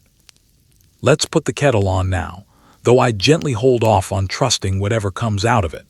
Victorian tea was, without much exaggeration, one of the most enthusiastically faked products in the entire country. Genuine tea was expensive to import, taxed heavily, and consumed in enormous quantities across every level of society, which made it an almost irresistible target for fraud. Used tea leaves, already brewed once and properly spent, were routinely dried out, retreated, and sold a second time as though they were fresh. Dishonest sellers padded their mixtures further with dried leaves from entirely unrelated plants, a nasty bulking practice that had its own grubby trade name. So the fragrant, comforting cup being poured for you tonight might, in truth, be a blend of somebody else's leftovers, a handful of hedge clippings, and a dash of industrial dye. It tastes pleasant enough. It looks lovely in the cup, and that gorgeous, rich color you're admiring so warmly might be the single most poisonous thing about the entire drink. Tea was the great national comfort, consumed by nearly everyone regardless of income, and it was precisely because demand ran so enormous, and genuine tea remained so costly, that it became a prime and constant target for fraud. The core trick was recycling. Use tea leaves, already brewed once at a coffee house or an inn and properly exhausted of flavor, were gathered up, dried out, and treated to restore something resembling a fresh appearance, then sold on as though new. Spent, lifeless leaves that should rightly have been discarded were given a cosmetic second life and quietly passed off as the genuine article. You paid the price of fresh tea and received, in return, the tired, exhausted remains of someone else's earlier pot. The trouble with recycled leaves is that they inevitably look exactly like what they are: dull, flat, and lifeless. So they had to be recolored convincingly to fool the eye of the buyer. And this is precisely where the chemistry involved turned genuinely sinister. Leaves were tinted and glazed to imitate the appearance of properly fresh tea, both the green and black varieties, using coloring agents that had absolutely no legitimate place anywhere near food. Prussian blue, a synthetic pigment, was commonly used to fake the appearance of certain green teas. Other substances, including several compounds we would now immediately recognize as outright toxic, were pressed into regular service purely to give tired old leaves a convincing color and finish. The rich, appealing hue glowing in your teacup tonight was, once again, potentially the single most dangerous thing about the entire drink. And when neither recycling nor dyeing stretched the profit quite far enough on its own, adulterers simply added bulk from entirely unrelated sources. Leaves from other plants altogether, dried and treated to resemble tea, were mixed straight in to pad out the overall weight of the batch, a practice known by a wonderfully grubby trade name of its own. Hawthorn leaves, sloe leaves, and assorted other hedgerow foliage could all end up quietly folded into the blend, dressed convincingly enough to pass as real tea. So a single pot poured at your table tonight might genuinely contain some proportion of authentic tea leaves, a helping of somebody else's used leaves, a handful of random shrubbery gathered from a hedge, and a dose of industrial pigment, all combined into something that looks, at a passing glance, entirely like a fine cup of tea. The final irony in all of this is that the deception was hardest to detect in precisely the setting where you're sitting right now. Loose, dry tea leaves examined carefully at home by a suspicious buyer might, in theory, reveal something amiss. But once brewed inside a pot and poured gracefully into fine china, the deception became completely and totally invisible. You couldn't see the recycled leaves, the added hedgerow filler, or the dye once everything had steeped together into a warm, fragrant, deeply amber liquid. You simply received a lovely-looking cup of tea and drank it with genuine, uncomplicated pleasure. So your host pours generously. The tea gleams a rich, reassuring color inside the cup, and you wrap both hands gratefully around it after your long ordeal of a meal so far. You sip. It's warm, it's comforting. It tastes exactly as tea should. And that beautiful color you're quietly admiring is very possibly the one part of the entire cup genuinely capable of doing you harm. You pour yourself a second cup anyway. It really is remarkably soothing. If tea was suspect, coffee, if anything, was considerably worse off. Ground coffee was practically inviting tampering the moment it left the roaster, because once it existed as a fine brown powder sitting in a tin, nobody could reasonably tell what was actually inside it anymore. The most common addition by far was chicory, a roasted root that was cheap, dark, and at least vaguely coffee-adjacent in flavor. But grocers rarely stopped there if they could help it. Roasted grains, charred beans of various sorts, acorns, and other burnt, ground mystery matter were routinely mixed in to stretch profits further. And the more heavily processed the final powder became, the less of it, proportionally, had ever been an actual coffee bean to begin with. So the strong, bracing after-dinner coffee meant to help you survive the next several hours of formal conversation might genuinely contain only a passing acquaintance with real coffee at all. You drink it regardless. It's hot. It's bitter. It's keeping you reasonably alert, which is honestly all you can fairly ask of a cup that may well be a significant percentage roasted acorn. The fundamental vulnerability sitting at the heart of coffee fraud was that grinding thoroughly destroyed the evidence. Whole beans are instantly recognizable, difficult to fake convincingly, and easy enough to inspect with a careful eye. But once roasted and ground down into a fine, uniform brown powder, coffee effectively becomes anonymous, and anonymity is a genuine gift to any dishonest trader looking to cut corners. Almost anything sufficiently roasted, dark, and finely ground could be mixed straight in and disappear entirely into the blend without a trace. A buyer purchasing ground coffee was placing an enormous amount of quiet trust in the seller, and across the Victorian marketplace, that trust was regularly, and rather cheerfully, betrayed. The relatively respectable face of this practice was chicory, and it genuinely deserves a fair hearing here. Chicory is the roasted root of a common plant, ground down into a dark powder, and it does carry a genuinely bitter, coffee-like quality that plenty of drinkers sincerely preferred. Blending it with real coffee was widespread, and often done entirely openly, advertised rather than hidden, and plenty of regular drinkers genuinely liked the resulting flavor. The real problem was simply that chicory cost considerably less than coffee, which meant the constant temptation was always to add a little more of it, and then a little more still, until the coffee itself was doing very little of the actual work, and the customer was, in effect, paying coffee prices for what amounted mostly to roasted root. Beyond chicory lay the far wilder frontier of coffee adulteration, where the imagination of the dishonest trader ran genuinely free. Roasted and ground grains like wheat and rye were mixed in. Burnt sugar, ordinary roasted beans of various edible sorts, and even acorns were pressed into regular service. Anything at all that could be charred, ground finely, and dyed into a convincingly dark brown powder found its way into the mix. There were even occasional reports of stranger, considerably less appetizing additions used purely to bulk out and darken the finished product. The result sitting in the tin might contain a modest minority of genuine coffee, propped up by a supporting cast of roasted odds and ends, the whole deception disguised by the simple fact that once everything has been thoroughly charred and ground down, it all looks more or less identical, which brings us directly to the small cup sitting in front of you right now. The strong after-dinner coffee, traditionally served specifically to help rally exhausted guests for the final stretch of a long evening.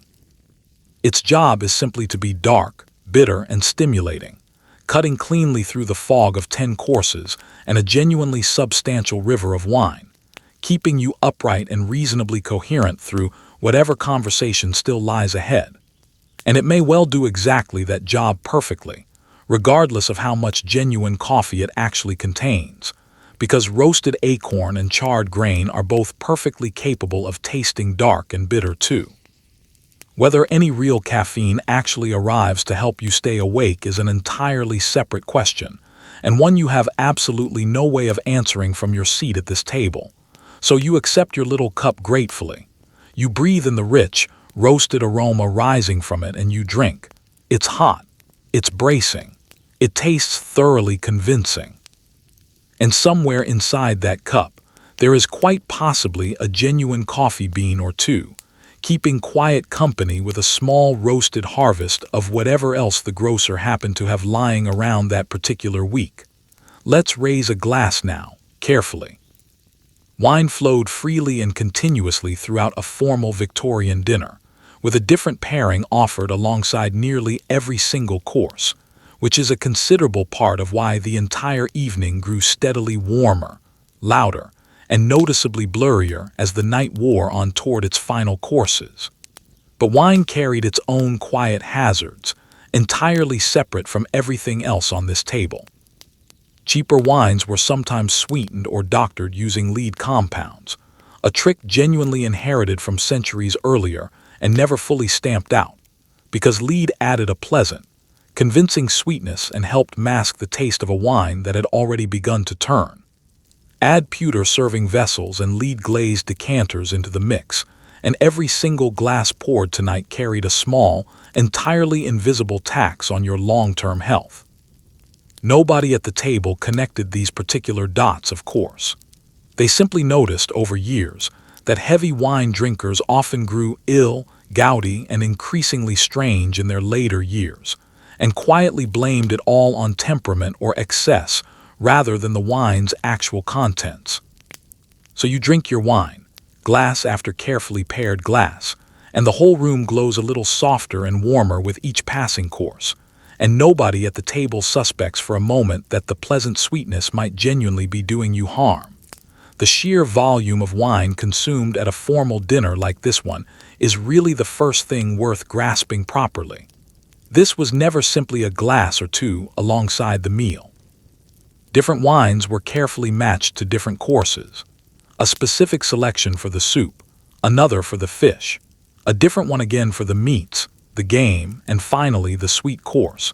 And the whole flowing sequence meant that any guest who dutifully accepted each pairing offered was steadily working their way through a genuinely significant quantity of alcohol across 3 or 4 full hours. This is precisely why the entire tone of the evening shifted so reliably and so predictably, from stiff, careful formality right at the start, to a flushed, expansive warmth by the time dessert finally arrived. The etiquette itself never wavered, but it held firm over a steadily rising tide underneath it. The lead problem running through all of this was genuinely ancient and remarkably stubborn, reaching back long before the Victorians ever sat down to dinner, and it was never fully eliminated even by this point. Lead carries a genuinely sweet taste of its own, and lead compounds had been used for many centuries specifically to sweeten sour or spoiling wine, and to smooth out otherwise harsh, unpleasant flavors. A merchant sitting on a barrel of wine that had begun to turn faced a fairly stark choice between accepting a total loss or reaching for a quiet chemical rescue instead, and the temptation to choose the latter was, understandably, quite strong. The result was a drinkable, pleasant, even genuinely improved tasting wine that carried a slow, accumulating poison inside every single mouthful. The serving vessels themselves made the entire situation measurably worse, compounding the hidden dose with every pour. Wine and other drinks were frequently stored, served, and consumed from pewter vessels, which often contained lead as part of their basic composition, and from decanters and glazed containers where lead formed part of the actual material itself. Acidic wine sitting in prolonged contact with these surfaces could draw out further lead over time, meaning that even an honestly, carefully made wine might still arrive at your lips carrying a genuine contribution from the very jug it had traveled in. The drink and its container conspired together, each quietly adding its own small measure, and the person drinking had absolutely no way of knowing, and honestly, no particular reason to suspect anything was wrong at all. The particular cruelty of lead poisoning is that it works remarkably slowly and wears a very convincing disguise. Its effects accumulate gradually over years rather than days, producing a vague, shifting constellation of ailments: digestive trouble, aching joints, general weakness, irritability, and a slow overall decline that could easily be blamed on age, on temperament, or on the well-known, widely accepted consequences of simply drinking too much. And heavy drinkers genuinely did suffer visibly and predictably, so the connection between their gradual decline and the wine itself seemed obvious enough on the surface, while being almost completely misread underneath.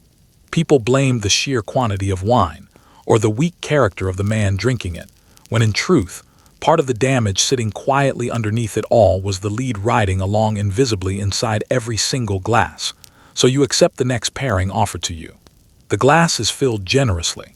The wine tastes smooth and pleasantly sweet on your tongue, and the entire room glows warmer and considerably kinder with each passing course.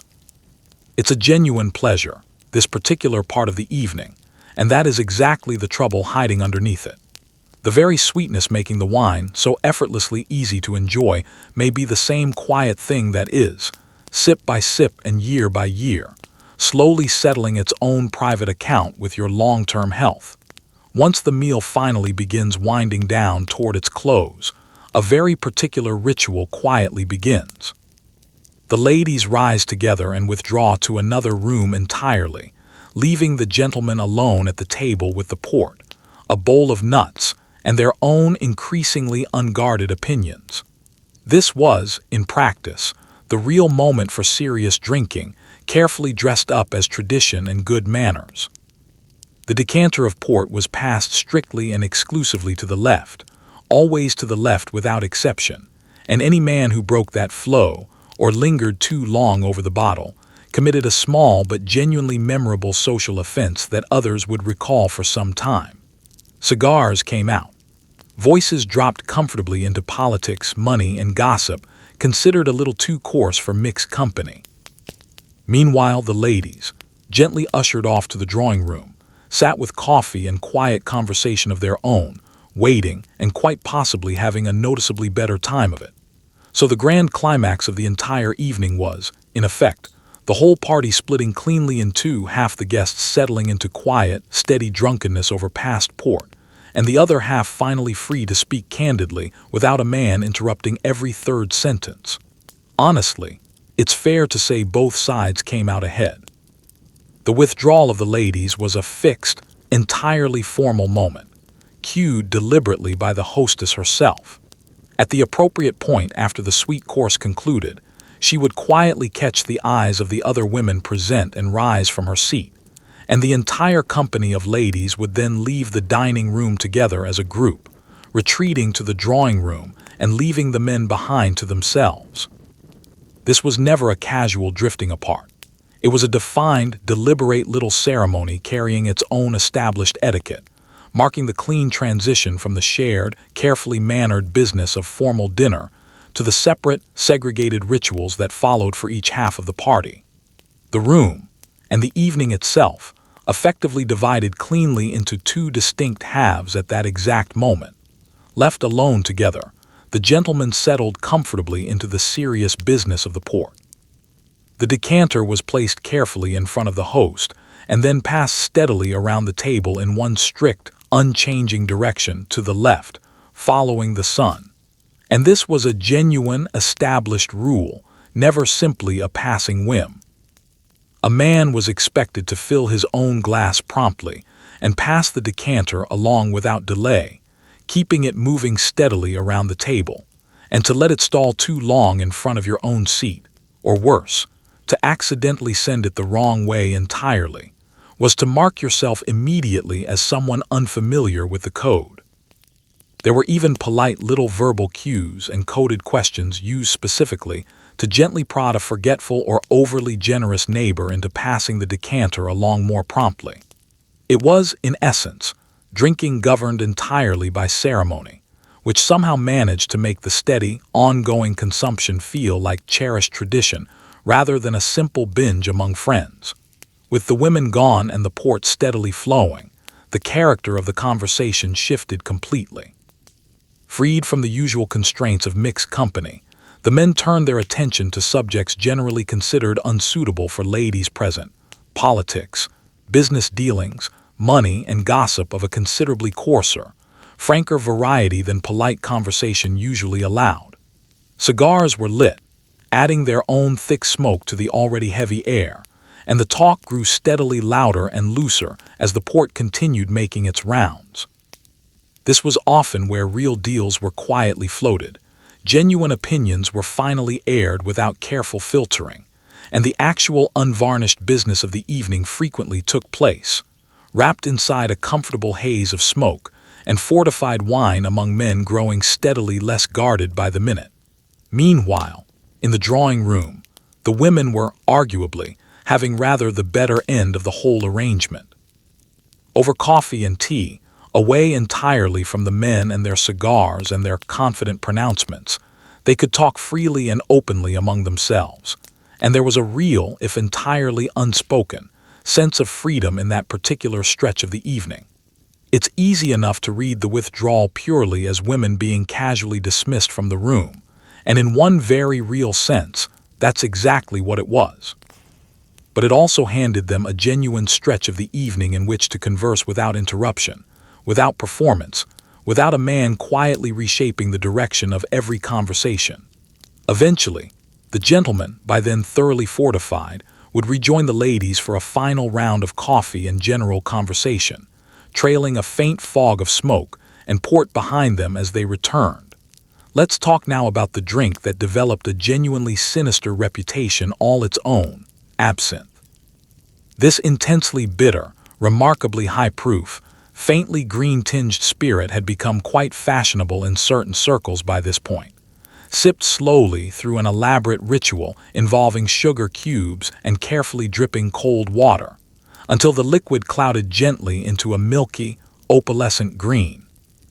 It carried a genuine air of danger and decadence about it, and persistent rumors swirled that it drove people slowly toward madness and vivid hallucination, with the blame generally falling on a compound called thujum, found in the wormwood used to flavor it.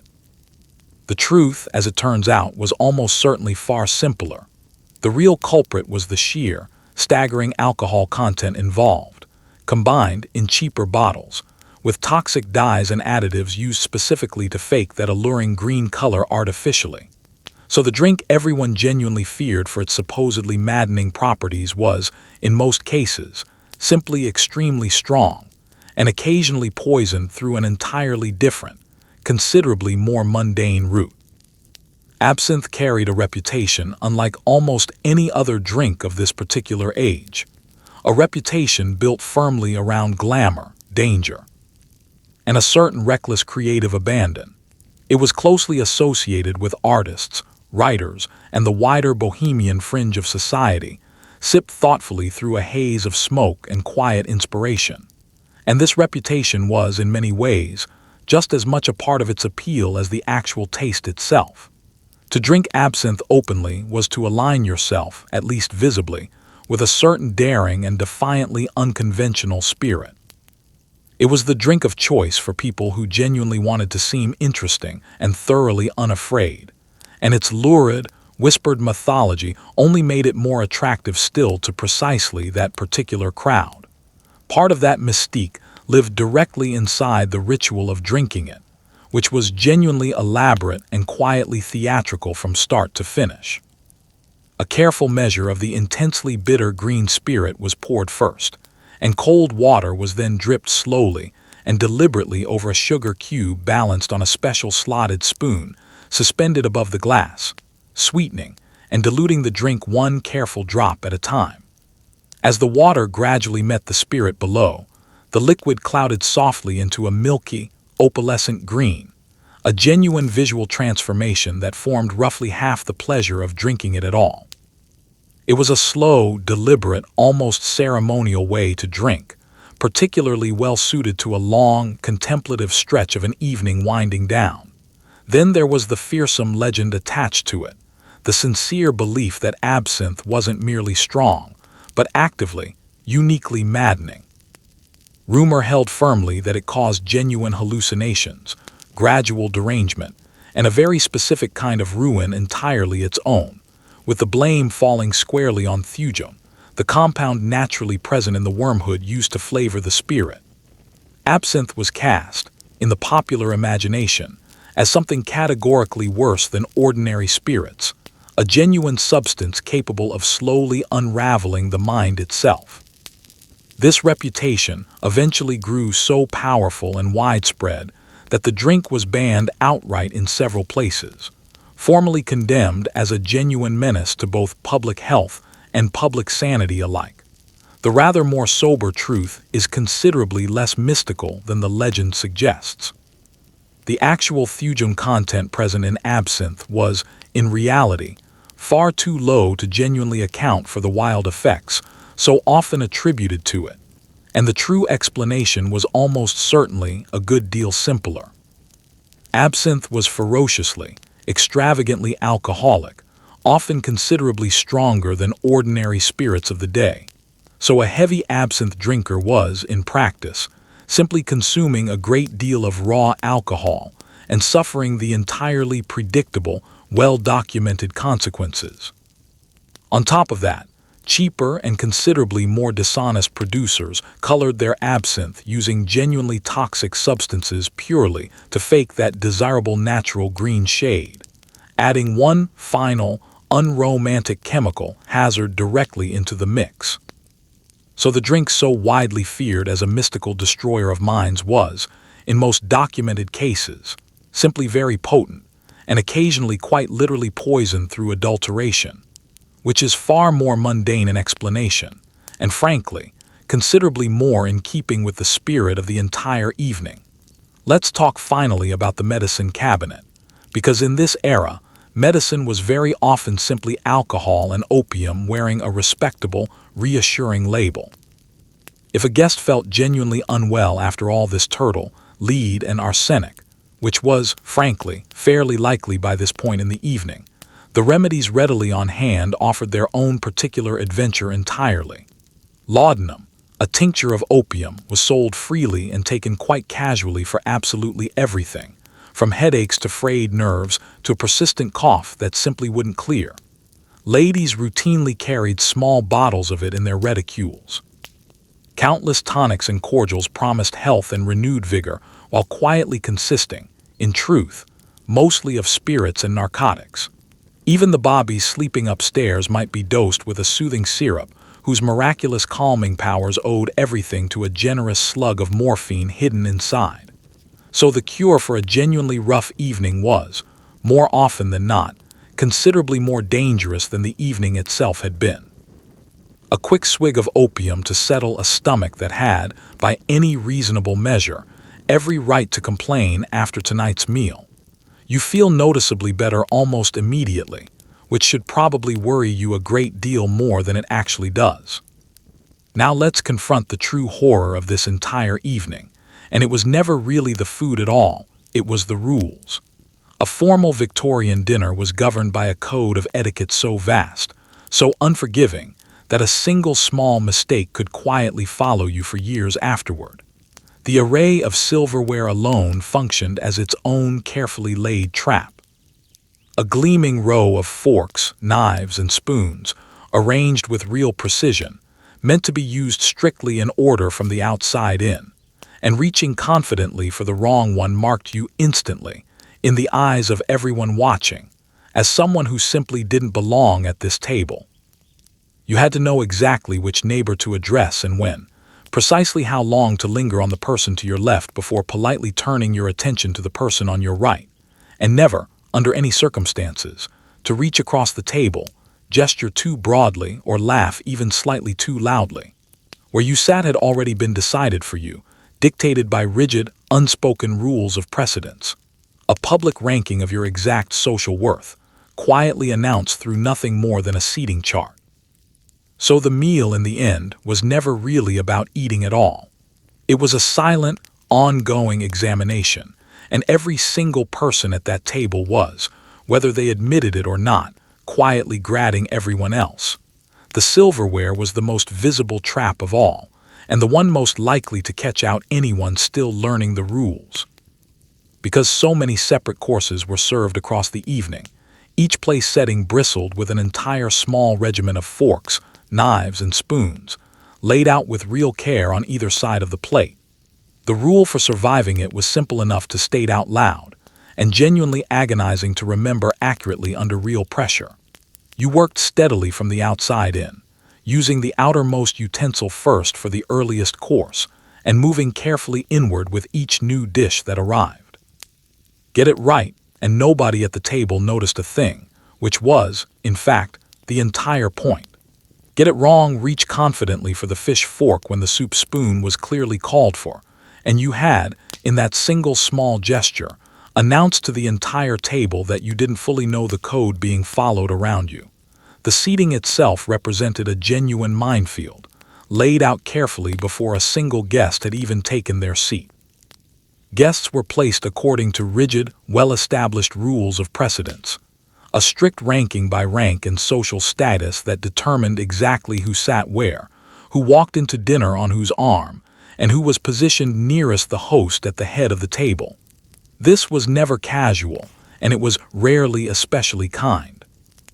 Your position at this table functioned as a public, visible statement of your standing relative to everyone else in the room, calculated carefully in advance, and displayed openly for anyone paying attention to read. To be seated noticeably below, where you felt you rightfully belonged, represented a genuine, deliberate slight, and hosts agonized privately over these arrangements precisely because everyone at the table understood exactly what they meant, whether or not anyone ever said so directly. Even conversation itself was carefully regulated across the evening. There was a clear expectation, in the most formal settings, that guests would attend first and fully to the neighbor seated on one side, and then, at an appropriate natural turning point in the meal, shift their full attention smoothly to the neighbor on the other side instead, the entire table pivoting, more or less together, in a kind of quiet, choreographed social rotation nobody ever explicitly announced. You didn't simply talk to whomever you liked, about whatever happened to interest you.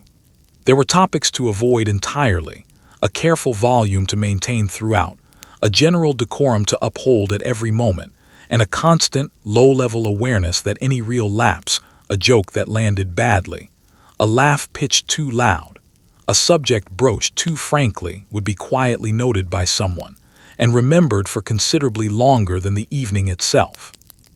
The cumulative effect of all this careful regulation was that dinner functioned less as a genuine meal, and rather more as a continuous, unspoken examination, in which every single guest served simultaneously as both candidate and examiner. Every choice of utensil, every small turn in conversation, every gesture and every posture held throughout the evening amounted to a small, quiet test of whether you truly belonged in this room at all. And the whole table was, in its own polite way, constantly watching, assessing, and quietly filing away the results for future reference. A single conspicuous error could genuinely follow a guest well beyond that particular evening, retold quietly at other dinners for years afterward, a small but lasting mark against their name in certain circles.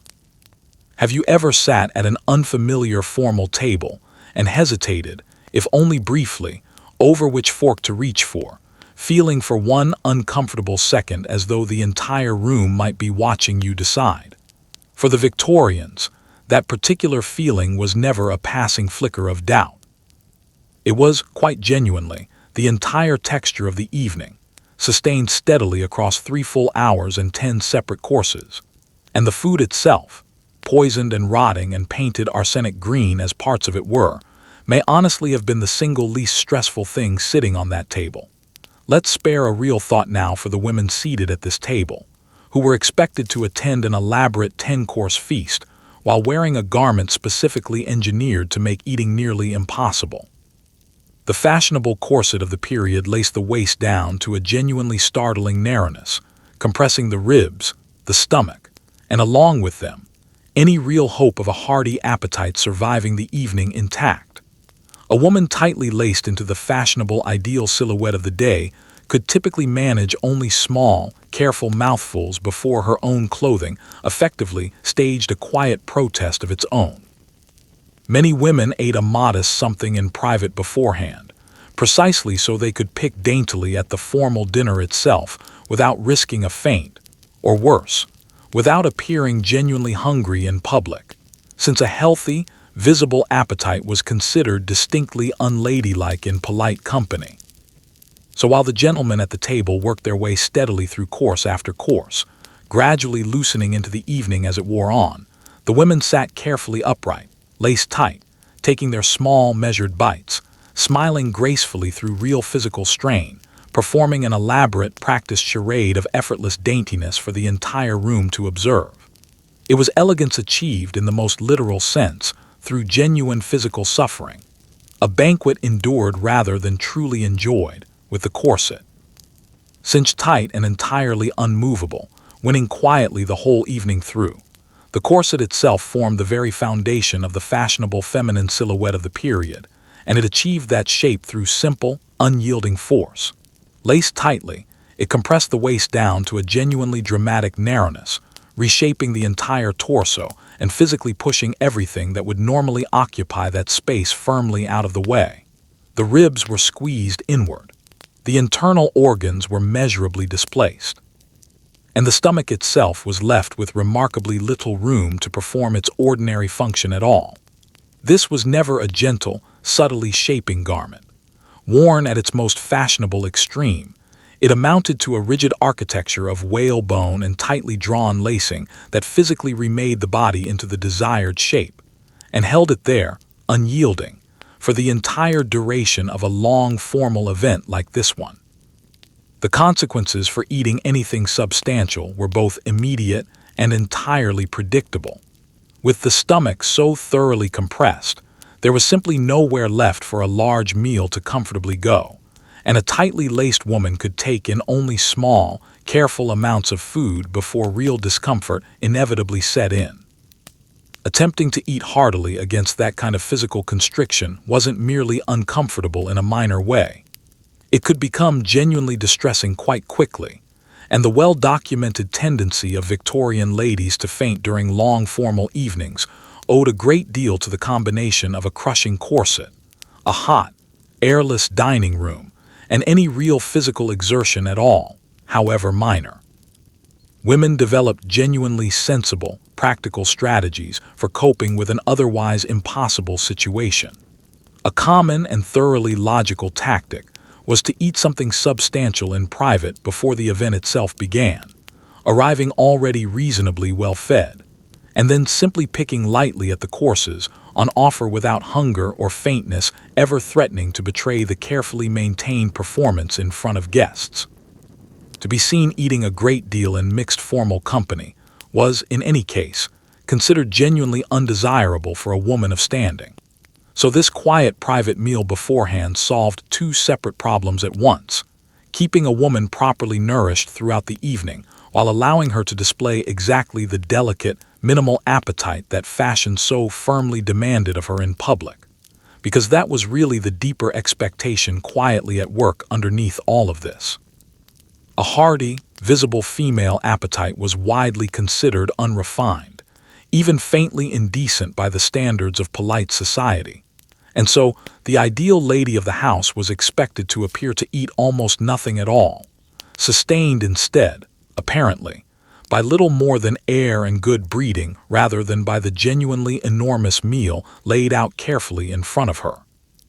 The corset enforced this particular ideal physically, through simple, unyielding pressure, and etiquette enforced it socially, through quiet observation and judgment, and between the two of them together, dinner was transformed into a peculiar, exhausting kind of theater, in which women attended a genuine feast expressly in order to be seen barely touching it at all. Let's talk now about your hands specifically, because even they were subject to their own careful regulation across the evening. At certain fixed points in the meal, a small bowl of water would quietly appear at your place, sometimes lightly scented with a thin slice of lemon or a scattering of flower petals, intended purely for the delicate rinsing of fingertips between certain courses. This was the finger bowl, and it carried its own particular trap built cleverly into its design. You were meant to dip only your fingers gently into the water and dab them dry afterward on your napkin, and heaven genuinely helped the poor, unsuspecting soul who mistook the bowl for a small serving of soup and attempted, in full view of the table, to drink from it directly. Stories of unfortunate, clueless guests lifting a finger bowl politely to their lips were told and retold for years afterward, with real, quiet delight taken at their expense by everyone else present. So even the simple, ordinary act of cleaning your hands became, in this particular world, one more small chance to expose yourself unmistakably as an outsider. One more tiny, quiet test hidden cleverly inside an innocent-looking bowl of lemon water. You watch carefully what everyone else at the table does first. You copy it exactly, without hesitation, and you survive, at least for now, to face whatever the next course brings. The finger bowl was, in its intended purpose, a small vessel of water set either directly at a guest's place or brought carefully around the table at the appropriate moment, meant for exactly what its name suggests: the discreet, quiet cleansing of the fingertips during or immediately after certain courses. This genuinely mattered, because a considerable amount of food throughout the meal was eaten directly with the fingers, or handled in ways that left them in real need of a quick rinse, and doing so cleanly, quietly, and without any real fuss formed a genuine part of dining well in this particular society. The water itself was often lightly scented, or dressed with a thin slice of lemon or a scattering of petals, a small refinement that also, conveniently, signaled clearly to anyone paying attention that this particular bowl was meant strictly for washing, and never for drinking. The correct technique itself was precise, understated, and almost entirely invisible when done well, much like a great deal of the etiquette governing this entire evening. You dipped your fingers lightly, one hand at a time, moved them gently through the water to clean them properly, and then dried them discreetly on your napkin without drawing any real attention to the gesture at all. There was, in truth, nothing especially complicated to it, provided you already knew the correct method, and everything to it genuinely, if you happen not to. The whole small performance was designed to remain almost entirely invisible, a small, graceful gesture folded seamlessly into the natural flow of the meal, drawing no particular attention from anyone else at the table. Done correctly, nobody noticed at all. Done incorrectly, everybody did, and incorrectly, famously, meant attempting to drink it. The great and genuinely enduring hazard of the finger bowl was always the uninitiated guest, someone who, faced suddenly with a small bowl of faintly scented liquid sitting beside their plate, mistook it innocently for a light broth or a small beverage, and lifted it directly to their lips in front of the entire table. This was, in the etiquette culture of the period, the true nightmare scenario, the single error capable of revealing, in one unguarded motion, that a guest simply didn't belong. It became something close to legendary, the kind of small, specific humiliation that circulated afterward with real, quiet delight, long after the dinner itself had otherwise been entirely forgotten by everyone present. The finger bowl mistake was etiquette's own favorite cautionary tale, precisely because it exposed an outsider so completely and so publicly, using nothing more dramatic than an innocent bowl of water. What makes the finger bowl such a fitting emblem for the entire evening is that it took the simplest, most genuinely harmless act imaginable, rinsing one's fingers between courses, and quietly turned it into yet one more test, with a small trapdoor waiting patiently underneath it. Nothing at this table was ever considered too small to be governed by some unspoken rule. Nothing was too trivial to potentially trip up an unwary guest. The water sitting innocently in that small bowl was there genuinely to help you, and at the very same time, it was quietly lying in wait. One more careful examination, cleverly disguised as a simple courtesy extended to every guest. Let's follow the gentlemen now as they eventually drift away toward the smoking room, a dedicated chamber built specifically for the serious business of deliberately filling one's own lungs with smoke. Cigars and pipes came out freely here. The air thickened steadily into a dense blue haze, and men lingered together for hours at a time, wrapped comfortably in a fog of tobacco and quiet self-importance. Some among the older guests still favored snuff instead, a finely powdered tobacco sniffed directly up the nose, delivered with real ceremony from small, ornately decorated boxes, followed almost inevitably by a hearty, unavoidable sneeze. Tobacco smoke was considered pungent enough, and clinging enough, that men often changed into special smoking jackets and caps specifically to keep the smell out of their hair and their good evening clothes, before eventually rejoining the ladies smelling only faintly, rather than overwhelmingly, of a small house fire.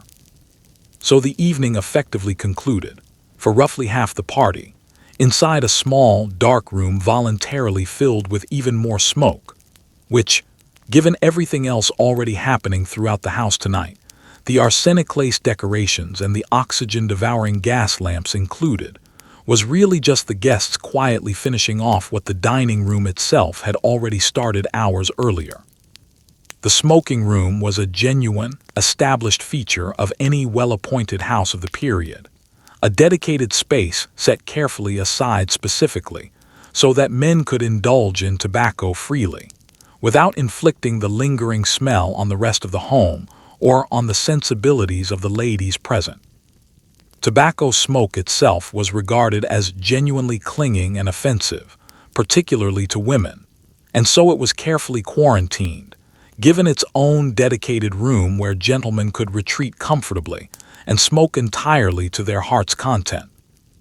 There they would typically settle in for a long stretch of the evening, cigars and pipes together producing a thick, hanging haze throughout the room, the conversation continuing steadily over yet more drink, the whole scene bathed gently in blue smoke and comfortable, unhurried male self-regard. Cigars formed the genuinely fashionable centerpiece of this particular ritual, though the pipe still had its own devoted followers as well, and both filled the room steadily with smoke over the course of an hour or more without any real interruption. This was never a quick indulgence, snatched between other activities. Men lingered here deliberately, and the smoking room gradually became a genuine center of extended male sociability, effectively continuing the earlier port-drinking segregation from the dining room, now simply relocated to a new setting and thoroughly fumigated for the occasion. The air itself grew dense enough in time to genuinely sting the eyes of anyone entering fresh, and the men sat comfortably within it regardless, their conversation drifting easily through subjects that continued naturally from wherever the earlier passing of the port had left off. Snuff represented something of an older tradition by this point, a little faded in popularity but still genuinely practiced by some of the more traditional guests, and it carried its own small ceremony entirely distinct from cigars. Snuff itself was finely powdered tobacco, taken not by burning at all but rather by sniffing a small pinch directly up the nose, and it was carried about in small, often beautifully crafted ornamental boxes that functioned as objects of quiet display in their own right, produced with a certain practiced flourish whenever offered to a companion. The taking of snuff involved its own small ritual of polite offering, careful tapping, and precise pinching, followed almost inevitably by a hearty, entirely unavoidable sneeze, and the whole small business carried a certain old-fashioned gentility about it that clung on even as cigars steadily overtook it in general fashion.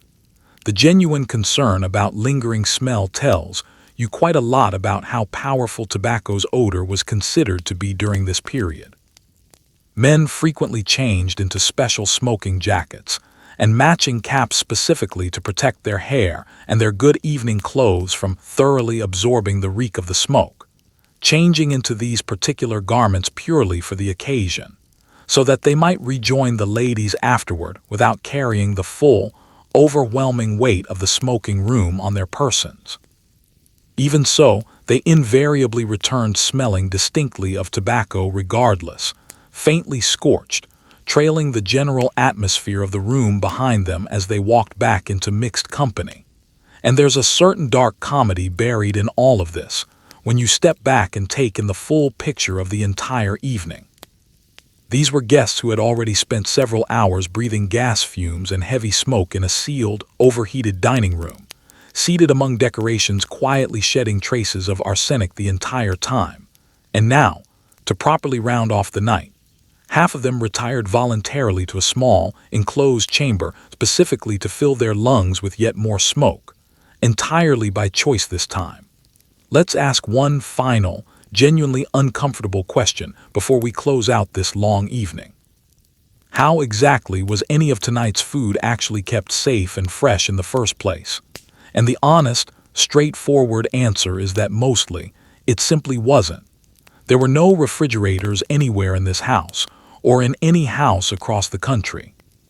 The wealthy relied instead on dedicated ice houses and blocks of imported ice, some genuinely shipped all the way from frozen lakes in America, stored carefully in cellars, and used specifically to chill the larder and to prepare the fancier ice desserts served earlier tonight. But ice itself was expensive to obtain and transport, and it melted steadily the entire time regardless of how carefully it was stored. So most of tonight's food simply sat in the coolest available room in the house, quietly racing against time from the moment it arrived in the kitchen. The real solution to food that had already begun to turn was never to simply throw it away. It was instead to disguise it carefully, drowning it thoroughly in strong sauces, heavy spices, and sharp seasonings specifically designed to hide the truth convincingly from your nose and your tongue alike. So that richly sauced dish you enjoyed earlier tonight might genuinely be rich for a very particular reason, and that bold, spicy flavor you admired might have been doing considerably more concealing than it ever was delighting. The fundamental fact sitting quietly underneath the entire Victorian kitchen is that reliable cold storage, as we understand and rely on it today, simply didn't exist yet in any meaningful way. There was no humming appliance tucked quietly in the corner, keeping everything safely chilled around the clock. Food was perishable in a way that's genuinely difficult for us to fully appreciate now, spoiling on a timeline measured honestly in hours and days, rather than the weeks we've come to expect. And the whole considerable enterprise of feeding a grand household properly was, in real part, a constant, ongoing race against decay. Everything that arrived in that kitchen was already quietly on the clock the moment it came through the door. The wealthy did have one significant weapon available against all of this, and that was ice, and the genuine lengths people went to in order to obtain it reliably are honestly remarkable to consider now. Great houses maintained their own dedicated ice houses, and blocks of natural ice were harvested, carefully stored, and traded on a genuinely considerable scale throughout the country. Some of it was transported over truly enormous distances, including ice cut directly from frozen lakes, and shipped all the way across the ocean from America, purely to chill the larders and drinks of fashionable households back home. This was a real, tangible luxury, both because the ice itself was genuinely costly to obtain, and because it was, by its very nature, fighting a losing battle against simple physics the entire time. Ice melts steadily, no matter how carefully it's stored, and so its cooling effect had to be constantly replenished, and could genuinely never be fully or permanently relied upon. For all but the most privileged households, then, keeping food reasonably fresh really meant simply keeping it as cool as possible and using it quickly, storing everything in the coldest available room in the house, and hopping earnestly to serve each dish before it turned. Meat, fish, dairy products, and everything else sat quietly in the larder, cool but never genuinely cold, deteriorating steadily hour by hour, and the kitchen staff worked hard to use everything at, or occasionally a little past, its genuine best. In practice, a considerable amount of food across the country was routinely served in a condition that had already drifted well beyond what any modern kitchen would ever permit, not through any real negligence on anyone's part, but through simple, unavoidable necessity, because the only real alternative was to waste it outright, and wasting food in a household feeding 30 guests across 10 separate courses was never considered a serious option worth entertaining. This is precisely where the rich, elaborate sauces of the period reveal their true, secondary purpose. The genuine Victorian love of heavily seasoned, strongly flavored sauces was never purely a matter of refined taste alone. It was also, quietly and consistently, a matter of practical concealment. A powerful sauce, generous with spice, salt, and sharp flavoring, could effectively mask the smell and taste of meat or fish that had already begun turning, disguising the underlying truth completely from a diner's nose and tongue alike, and rendering genuinely questionable food both palatable and apparently entirely safe to eat.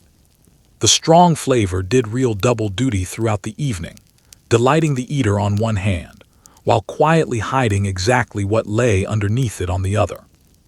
We tend, understandably, to think of these elaborate sauces today as pure culinary refinement, and quite often they genuinely were exactly that.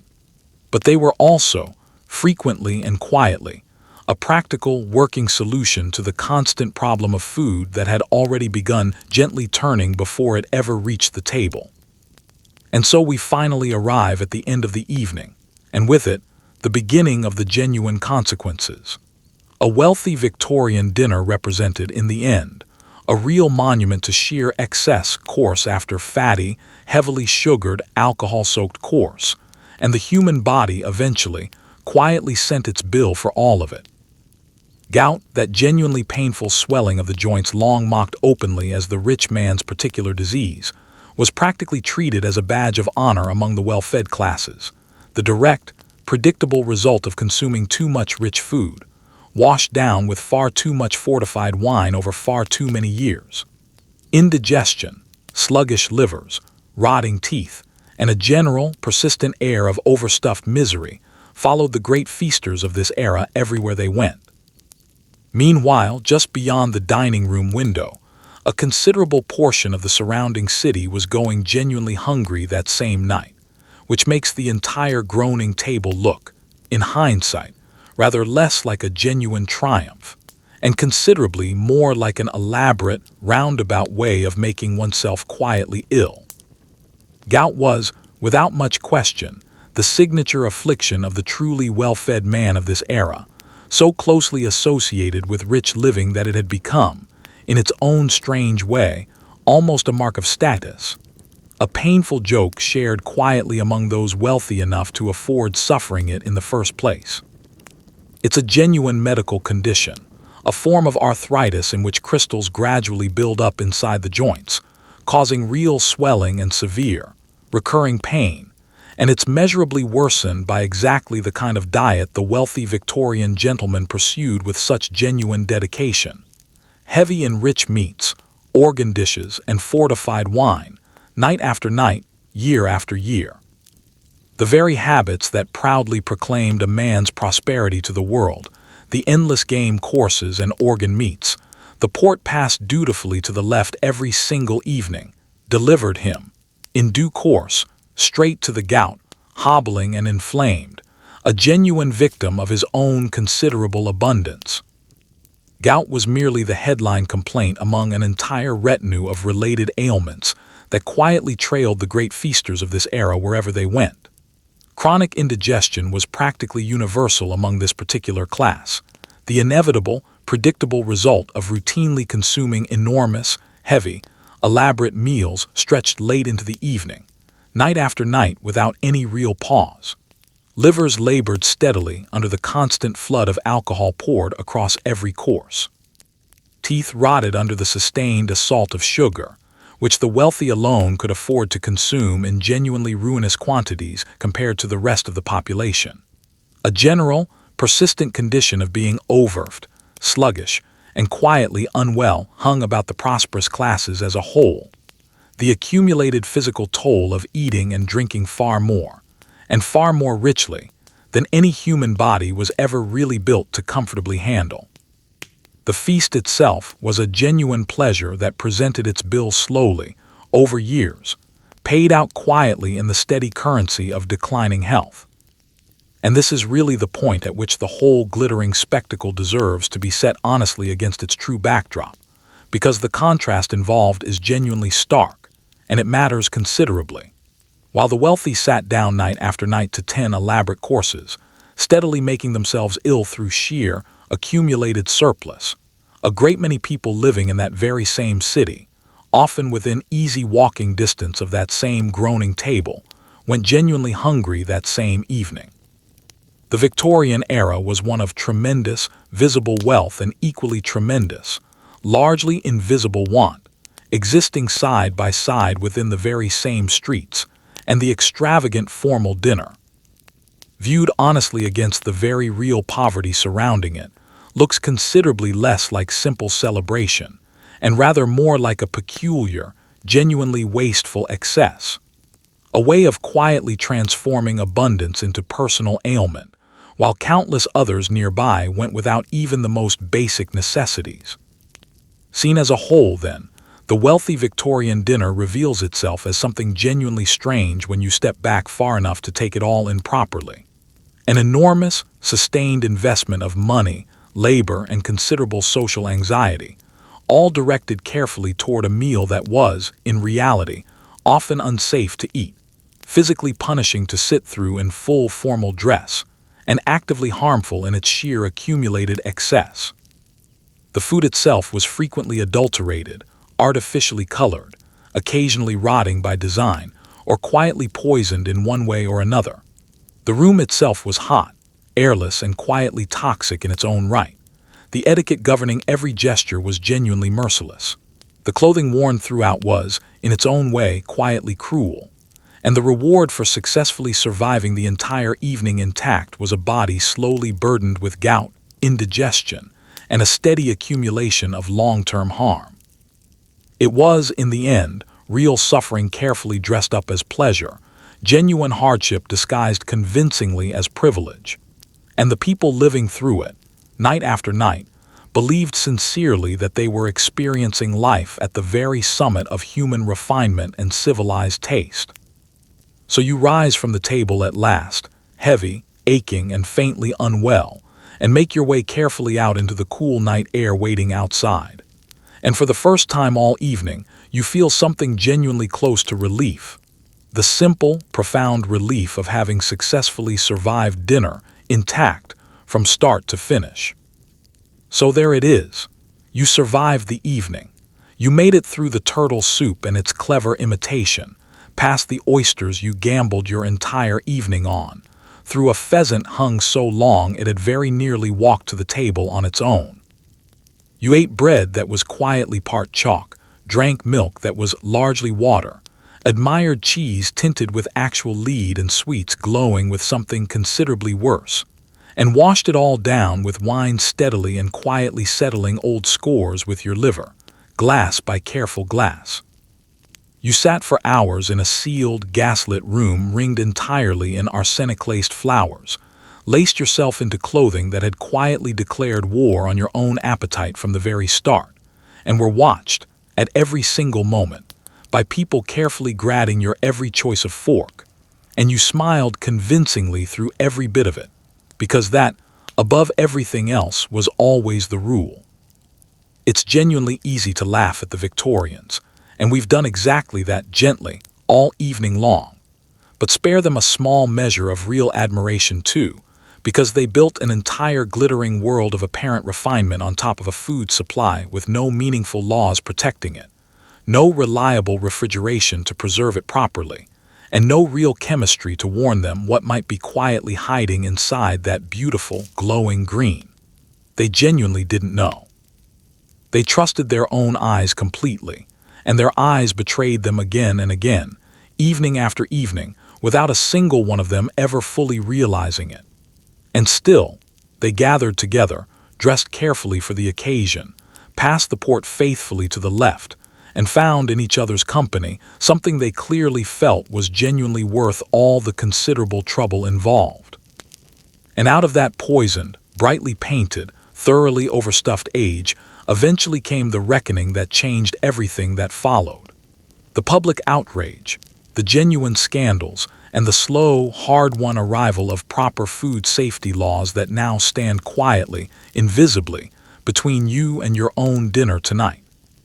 So as you drift off now, warm and genuinely safe in your own home, spare a soft, quiet thought for the guests of 1875, laced tight and gently sweating through their finest clothes, gamely swallowing whatever happened to be placed in front of them, course after course after course.